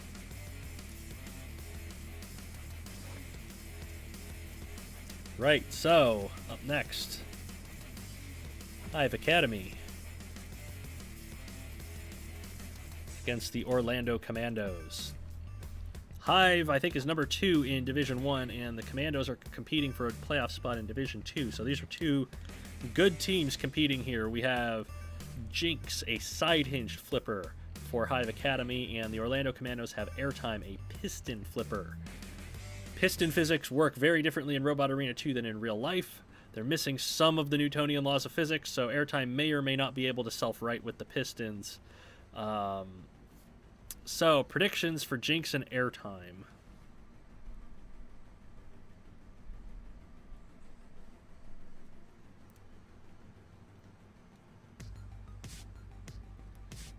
Burnout says probably by judge's decision. Yeah, Jinx has just as many judges' decisions as Vacuity at this point. It's very good at dragging out fights.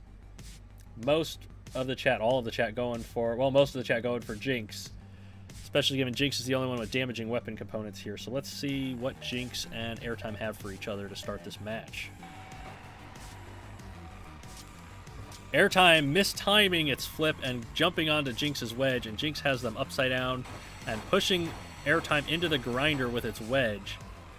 Not even using its flipper to do the damage, taking advantage of the arena hazards to do so. Now, Jinx is rotated into position and gotten a wheel lost because of the grinder. Airtime making full use of the arena hazards as well.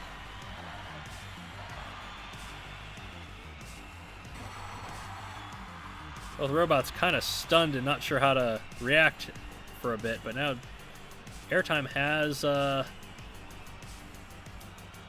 Jinx kind of on the ropes here.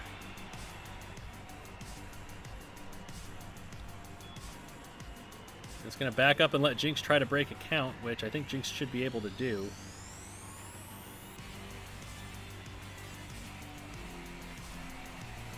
Interestingly, Airtime not able to get those forks underneath Jinx's wedge. And Jinx, with only one wheel, not able to drive itself under Airtime.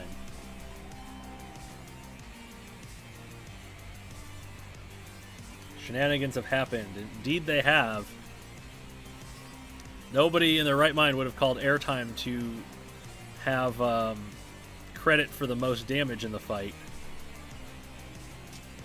Ooh, it almost got a flip on Jinx there.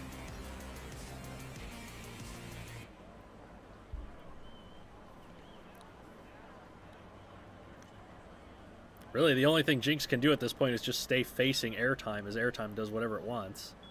Actually, Jinx is going to get a TKO count that it has to break, which it does. Airtime just doesn't have the drive power to get underneath Jinx unless it goes for the wheel, which it tried.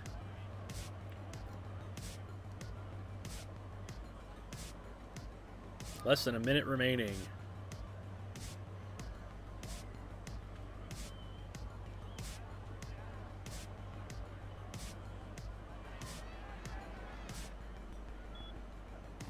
Jinx once again breaking a TKO count.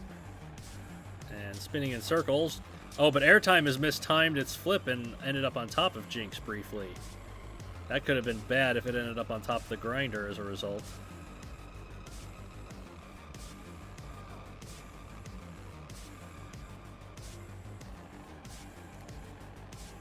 Well, with 15 seconds to go, it looks like Jinx is going to push another fight to the judges. Some very defensive teams in defensive robots in Division 1 between Jinx and Vacuity. So that is a judge's decision.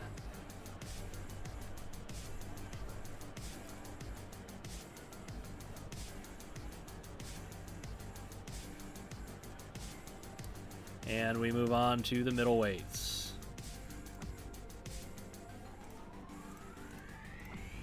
So, the middleweights, HIVE has Gizmo, a four-wheel drive invertible rammer, and the Orlando Commandos have Q, which is a sit-and-spin robot.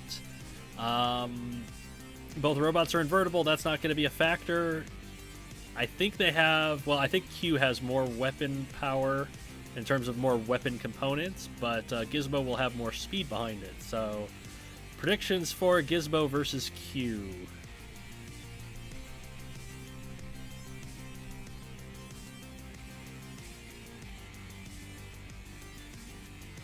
Darren saying Gizmo Fest. I mean, it'd be awfully hard to throw itself over the wall using a vertical robot like Q, but hey, crazy things have happened.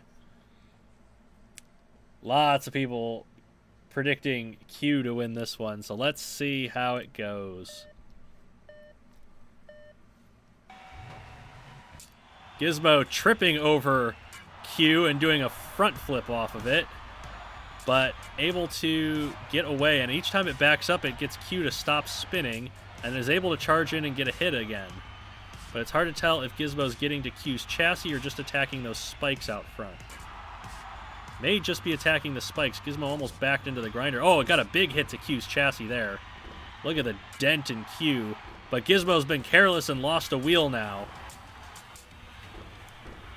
So Q taking parts off of Gizmo as a result of Gizmo's lack of control coming in. Oh, Gizmo got a shot to the wheel there, but not able to do much with it. Now Q going after Gizmo because Gizmo doesn't really have the control with three-wheel drive. Oh, but it's lost another wheel, and now it's down to two-wheel drive, and all the lower spikes are gone. So Gizmo's going to be running into Q's weapons with its chassis now, I feel. And look at the smoke coming out of Gizmo now.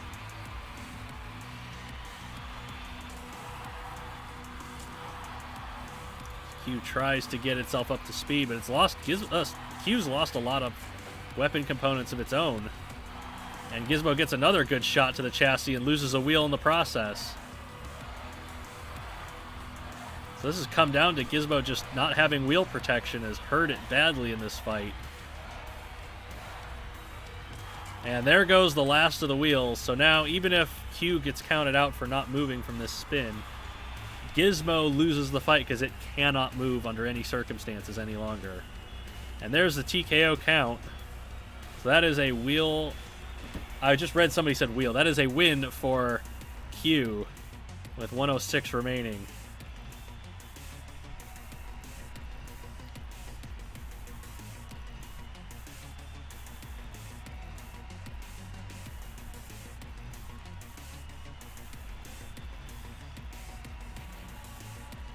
That gives Orlando 2 points.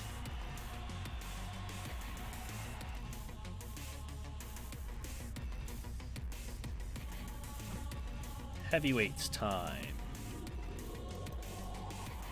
Nope. Game crashing time. 3-0 in favor of Orlando, probably. Yeah, depending on how the judge's decision goes. Jinx did not fight well, so Orlando might have that one. But there's still 2 fights remaining, so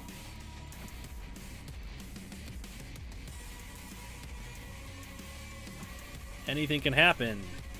Right now we have Mammoth for Hive. It has 4 Warpick style axes, 2 overhead, 2 from the side.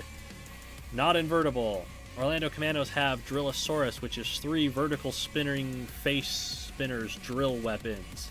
Drillosaurus is invertible, but has a tremendous amount of ground clearance and massively exposed side wheels on the sides. So, predictions for Mammoth versus Drillosaurus.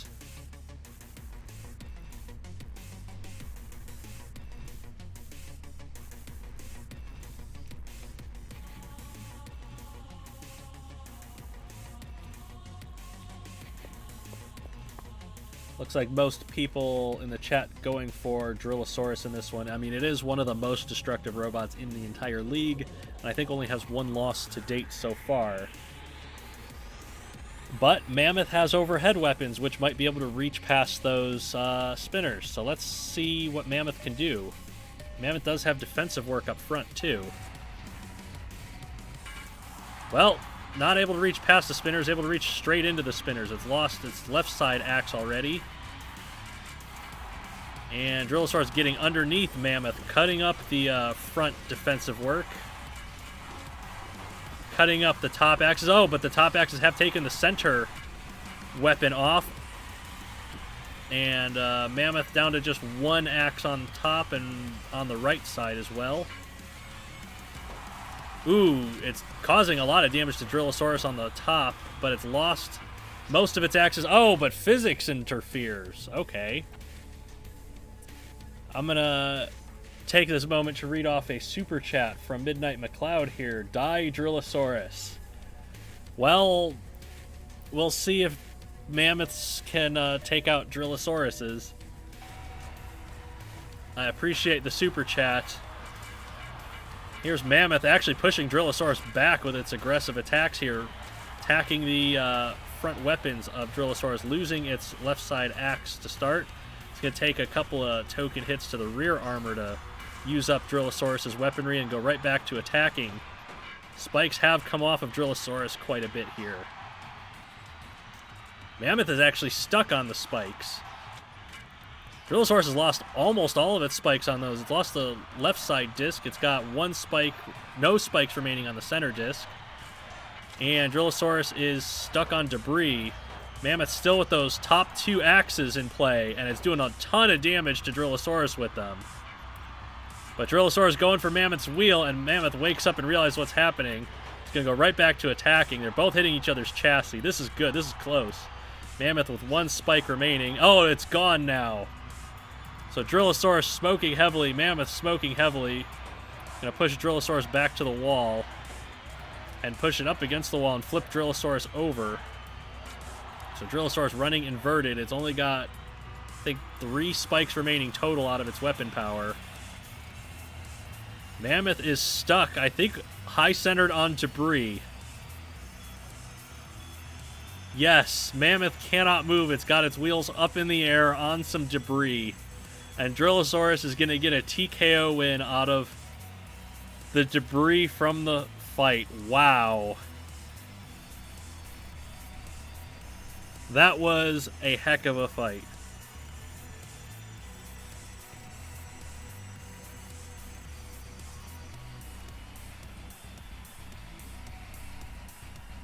Orlando gets 2 points out of that. They've probably won. But what a fight that was. Just 2 robots beating the crap out of each other for the whole fight. That was good. So we move on to the last fight in this match. Super heavyweights.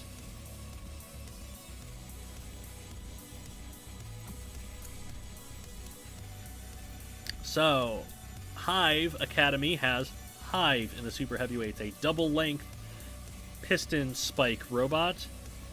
Not invertible, but it has a lot of defensive features up front and in the rear. The Orlando Commandos have Aberrin, which is 4 spiked axes.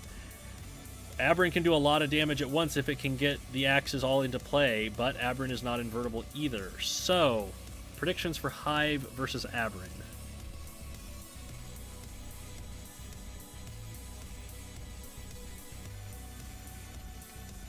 Burnout says physics is the only winner here. If Aberrin takes those pistons off, it's going to be nasty.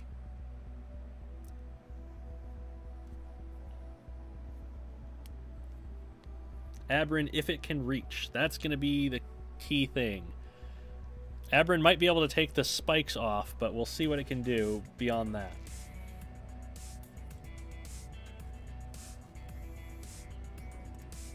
Let's find out.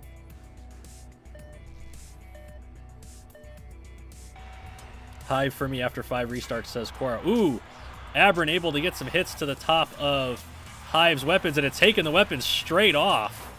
Oh my goodness, look at the damage that it's done with those initial hits to HIVE's chassis. Absolutely crunched it down into the floor. HIVE is trying to use its drive power and just hope it can knock Aberrin over. Oh, but look at the damage Aberrin's doing every time it lands these hits. And that is a KO in 29 seconds for Aberrin.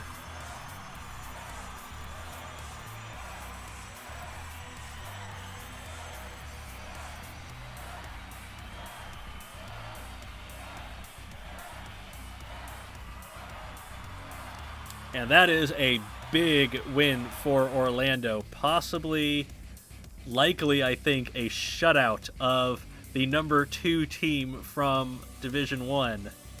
That's a big points day for Orlando. They're really going to be happy with that for their playoff chances.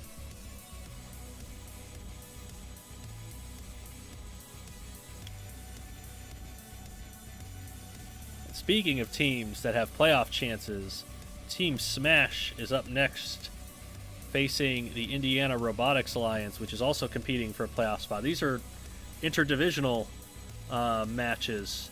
Team Smash has Bubblegum in the lightweights, which is a scoop rammer, not invertible. Indiana Robotics Alliance has X-Factor, which is a low-slung horizontal spinner, which is one of the most damaging robots in the lightweights. Predictions for Bubblegum versus X-Factor here.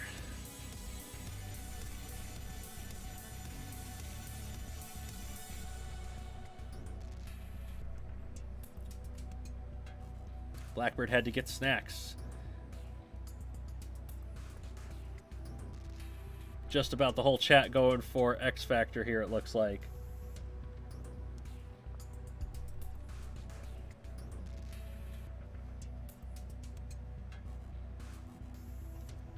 At least there's still hope for Smash to do well. Well, we'll see. The whole chat predicting X-Factor, so let's see what Bubblegum can do with that drive power. It gets one of its wedge spikes ripped off immediately, and then locks up X-Factor briefly, backed into the grinder on its own, And that is going to hurt it because X Factor has it on control board hits. Broke off the other spike wedge and a wheel, and that's the KO. 22 seconds. That was a very fast win for X Factor. And it wasn't even all control board hits. Like, it was taking off wedges and wheels and such. And Indiana Robotics Alliance has 3 points to start the match.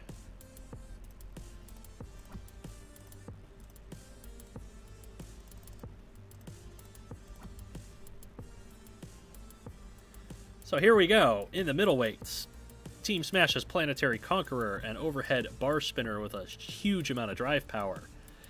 The Indiana Robotics Alliance brings the Iron Curtain, which is a wall of defensive steel plates with a piston spike that shoots out between them and can hit wedges with it. Neither of these robots are invertible, so what do we predict will happen between Planetary Conqueror and Iron Curtain?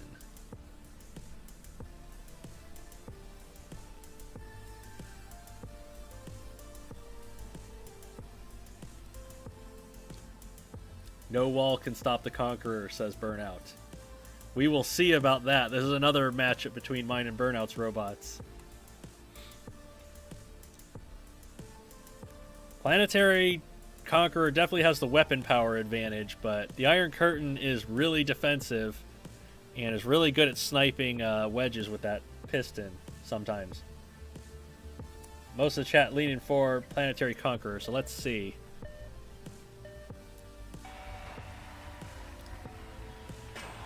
And Planetary Conqueror getting that bar up to speed, but the wall of iron is stopping it. And look at the damage that Iron Curtain is doing to Planetary Conqueror's wedge.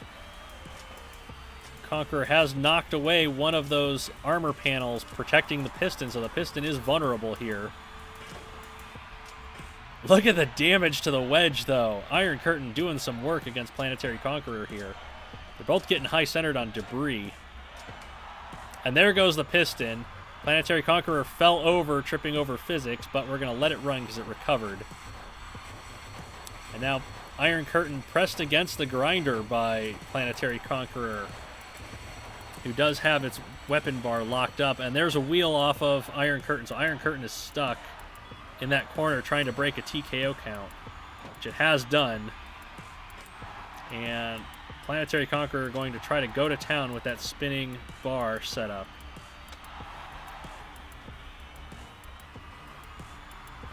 Using its drive power to get Iron Curtain stuck with its wheel off of the floor. Burnout. Is this a pin?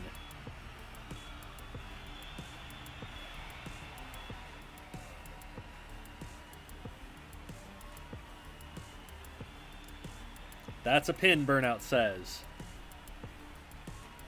So that is a restart.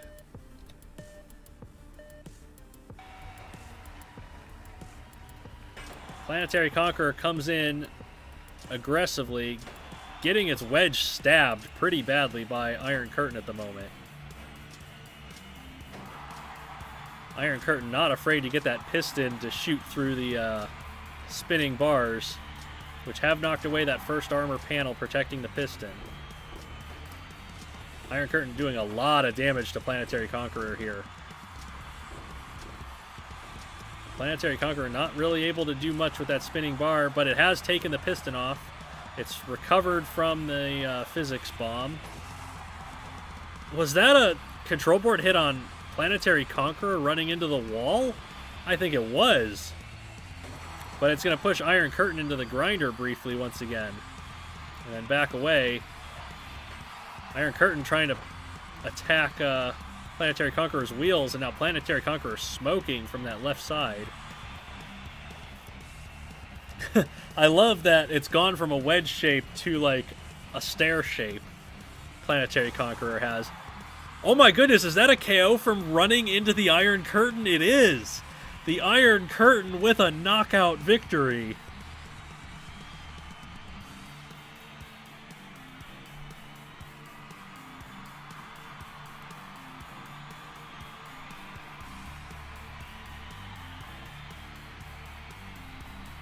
that is not what we expected Planetary Conqueror's drive power to do.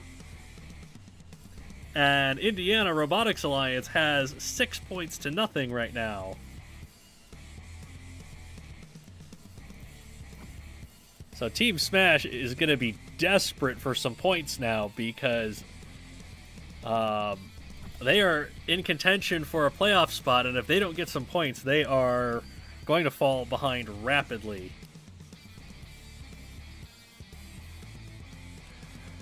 In the heavyweights, Team Smash brings Bioshocker, a double vertical spinner with its corners protected with defensive iron spikes. Indiana Robotics Alliance has Second Amendment, which is a four-wheel drive rammer. Its spikes are kind of angled down a little bit like a wedge, but it does have wheel protection and is invertible, and Bioshocker is not invertible. Predictions for Bioshocker and Second Amendment.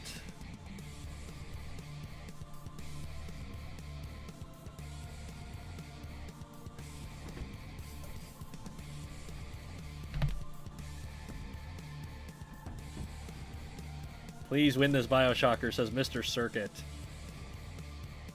Most of the chat going for Second Amendment, actually. So they are predicting that Second Amendment will be able to flip over or disable Bioshocker here, probably. So let's see what happens. Bioshocker does have those exposed wheels, and it has been known to get out-wedged, and Second Amendment's pushed it against the wall quite easily, but it's taken some chassis damage from those spinning discs. And it has knocked Bioshocker over and run it towards the grinder, but it's grinded itself, Second Amendment has. And now Second Amendment underneath Bioshocker. It's backed away and given it space to get its discs back up to speed, and now Second Amendment on top of Bioshocker's wedge.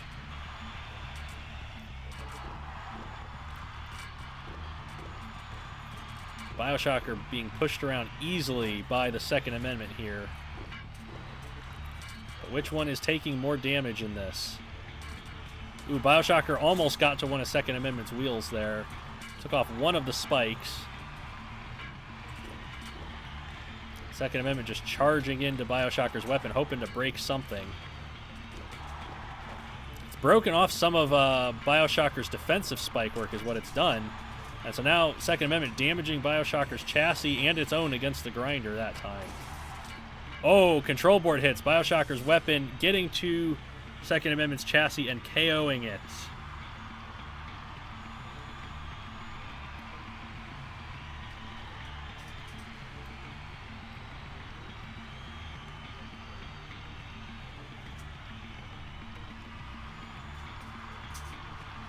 So that's 3 points back for Team Smash as Bioshocker played a very defensive fight and let Second Amendment come to it and just kept pointed at it, which was a good strategy for that particular fight.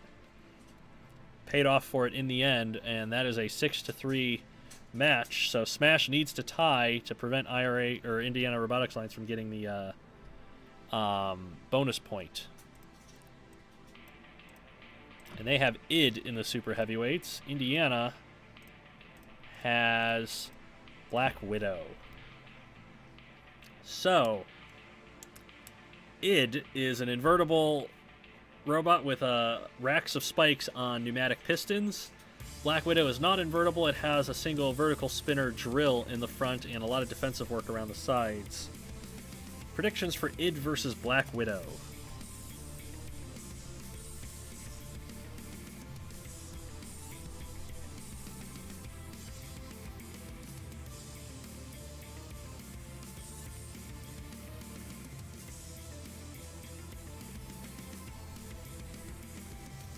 All of chat seems to be predicting ID to win this one. So let's just get it started and see if Team Smash can get this match tied up. Oh wow, ID immediately breaking away some of those defensive side spikes off of Black Widow. It's got Black Widow trapped in the corner, and Black Widow's not really able to do anything here other than lose its whole weapon. ID has lost half of its weapons, though. So ID has not come out unscathed.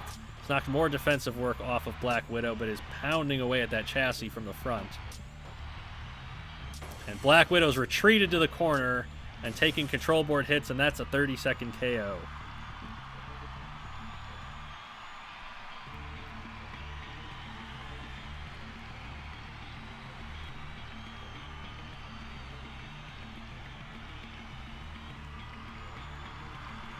So that is a tied match, 6-6.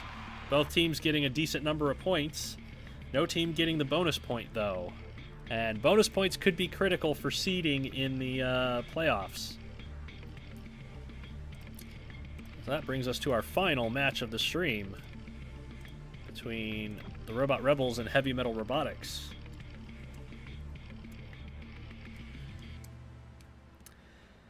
So the Robot Rebels bring Overclock to the lightweights. It's a piston spike robot with the spikes angled downwards like a wedge.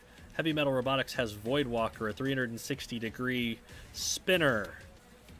Predictions for Overclock and Voidwalker.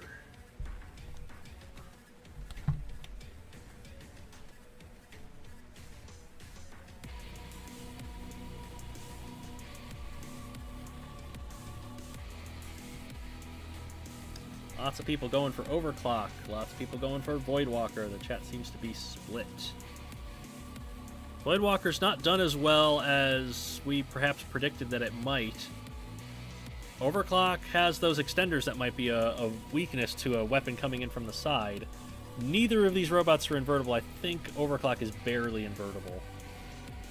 But I don't think that'll matter too much. I think chat is leaning towards Voidwalker mostly. So let's see how it goes.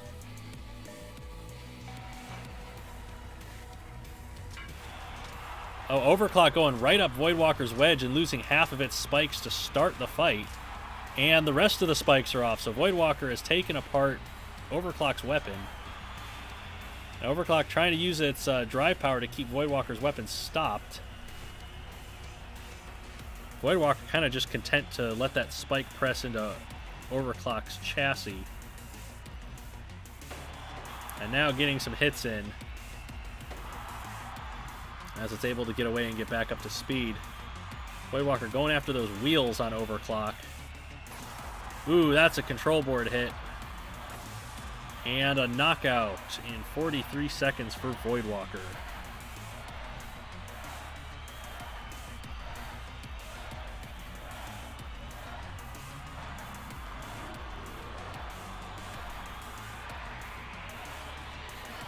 Heavy Metal, the number one team in Division 1, has the 3-point lead early.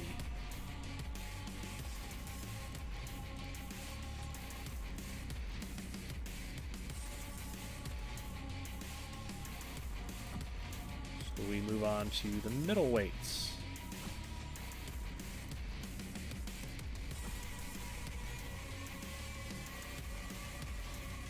Volkswagen for Voidwalker. I like that nickname.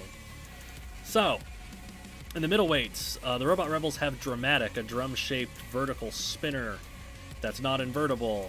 Heavy Metal has Heartbreak and Seance, a multi-bot pair. Heartbreak has a piston spike, and Seance has a rear-hinged flipper.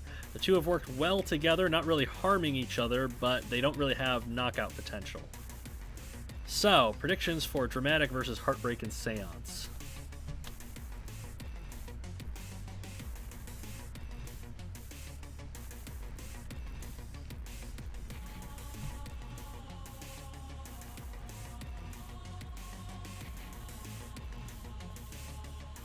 A lot of people predicting Dramatic to win this one. Going for the bigger robot against the multi-bot pair. Let's see how it goes.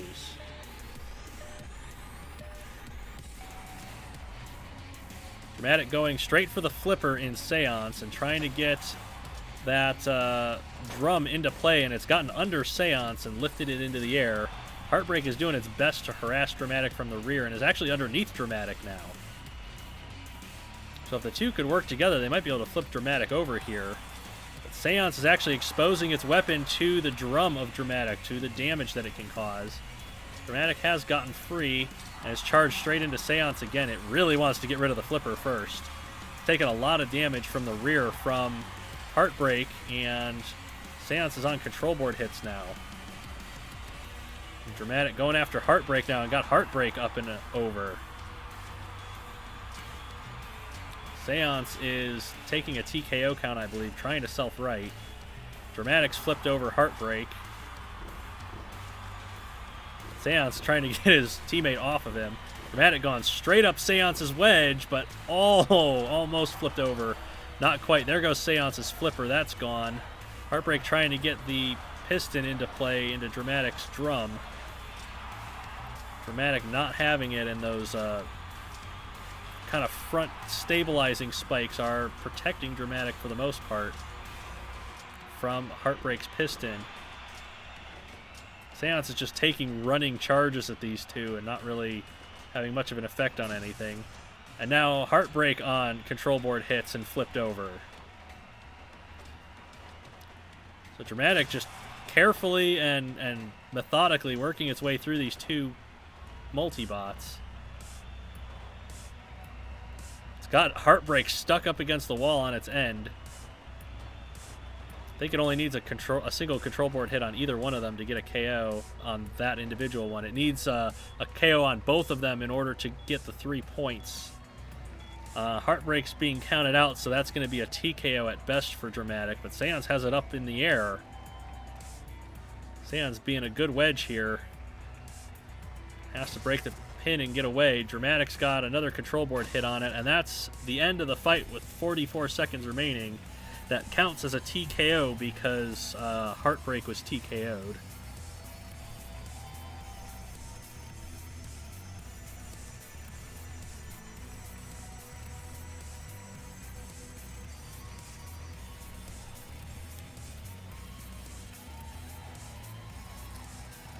So the multibot actually got quite a bit of damage in this fight.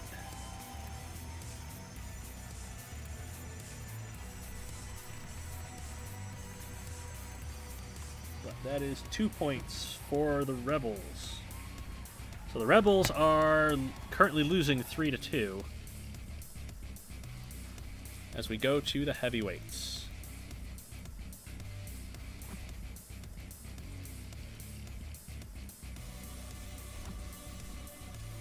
So the heavyweights. The Robot Rebels have Zika, 3 rear-hinged flippers, no damaging components on them. It's a pure rear-hinged flipper and defensive plows on the sides. Heavy Metal Robotics has Vacuity, which is an overhead battle axe, and some heavily defended pontoon wedges on the front.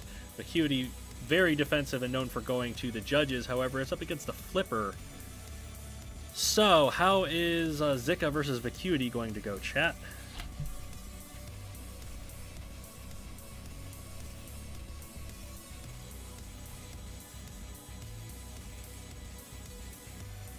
Burnout says Vacuity is about to go very up. I feel like it is too. A lot of chat predicting Zika to win this one. So let's see if final heavyweight fight goes to the judges, or if maybe Vacuity can pull out a win here. Oh, Vacuity's defensive work lines up well with the defensive work of Zika, who has pushed Vacuity back towards the grinder but lost a flipping arm in the process. And Zika's not able to get underneath Vacuity. It's actually just driving straight over the top of it. Vacuity is just straight up stopped. Managed to get free. Zika mistimed a flip there, and Vacuity is going to attack it with the battle axe and has caused a huge dent in the front wedge of Zika, who just cannot get under Vacuity at all. Now Vacuity bringing that battle axe into play once again. Zika just cannot get far enough under Vacuity to get a good flip. Keeps mistiming and getting those flipping arms over the top. Vacuity going to bring that axe down some more, and look at the damage that it's doing to the front of Zika. Zika's going to try and push it back towards the grinder. But look at the damage being done. Smoke pouring out of Zika. And that is a KO for Vacuity.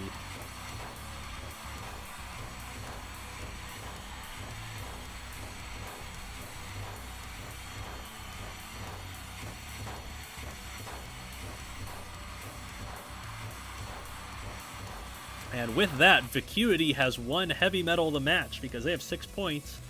And the Rebels have 2, and the most they can get in the next fight is 3. So Heavy Metal has won the match and the bonus point, and further solidifying themselves as #1 in Division 1. They're probably going to end up seeded first in the playoffs with the way that they've been performing. There's one fight remaining. And that is Heart Attack for the Rebels.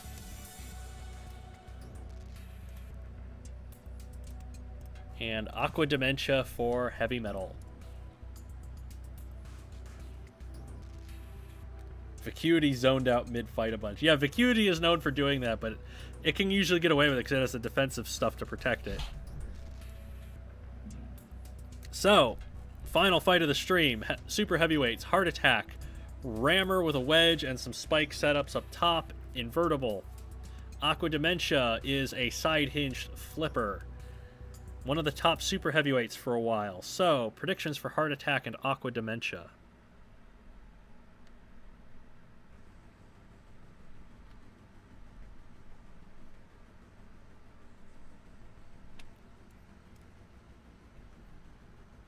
The Axe AI runs on Internet Explorer. It probably does.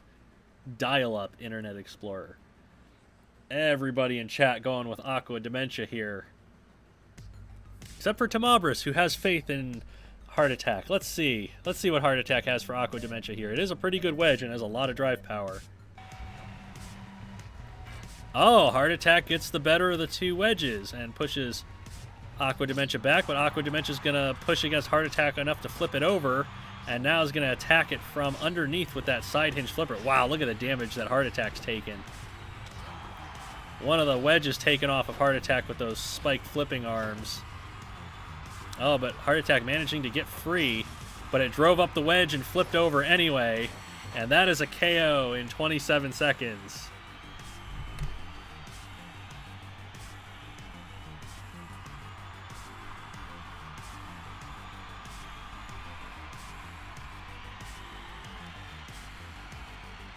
And Heavy Metal with a 9-2 victory over the Rebels. Cements their lead in Division 1. Well then. That was an excellent week. We had some great fights this week. A number of judges' decisions. Not all the judges' decisions were that slow. There was only a couple of slow ones in there.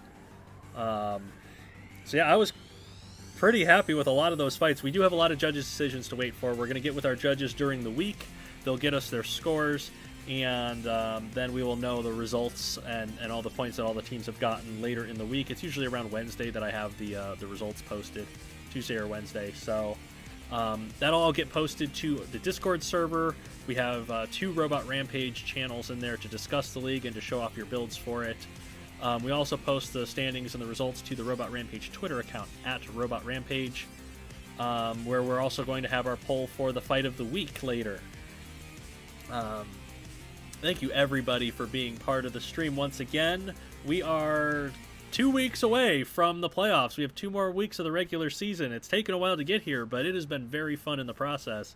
And we've had some amazing fights and some great upsets along the way. So Justin Cisneros says, another great stream. Have a good 2021. Yes, we are going to have a great 2021. If everything in my schedule plans out well and happens at the rate that I expect it to, I'm expecting the Season 1 of the league is going to end at the end of January. We're going to release the Robot Rampage pack as an AI pack for those that want to play with our robots. We're probably going to have the Season 2 build rules available by March. And then we will deal with people signing up from there. It'll probably be like June or July until Season 2 starts, because we're going to have to take time to get everything ready. But yeah, 2021 should be very fun if we can keep the Robot Rampage League going. I'm really happy with how this has gone so far. One last super chat to end the stream from Midnight McLeod with $5. Just says the word death. Well, thank you for the super chat. The money from the super chats is helping me to keep the lights on so that I don't have to deal with death. But thank you guys, thank you all for being part of the stream. And we will see you next week for the Robot Rampage, because we've only got 2 weeks left before the playoffs. So that'll be fun. And I will leave you with your schedule for next week.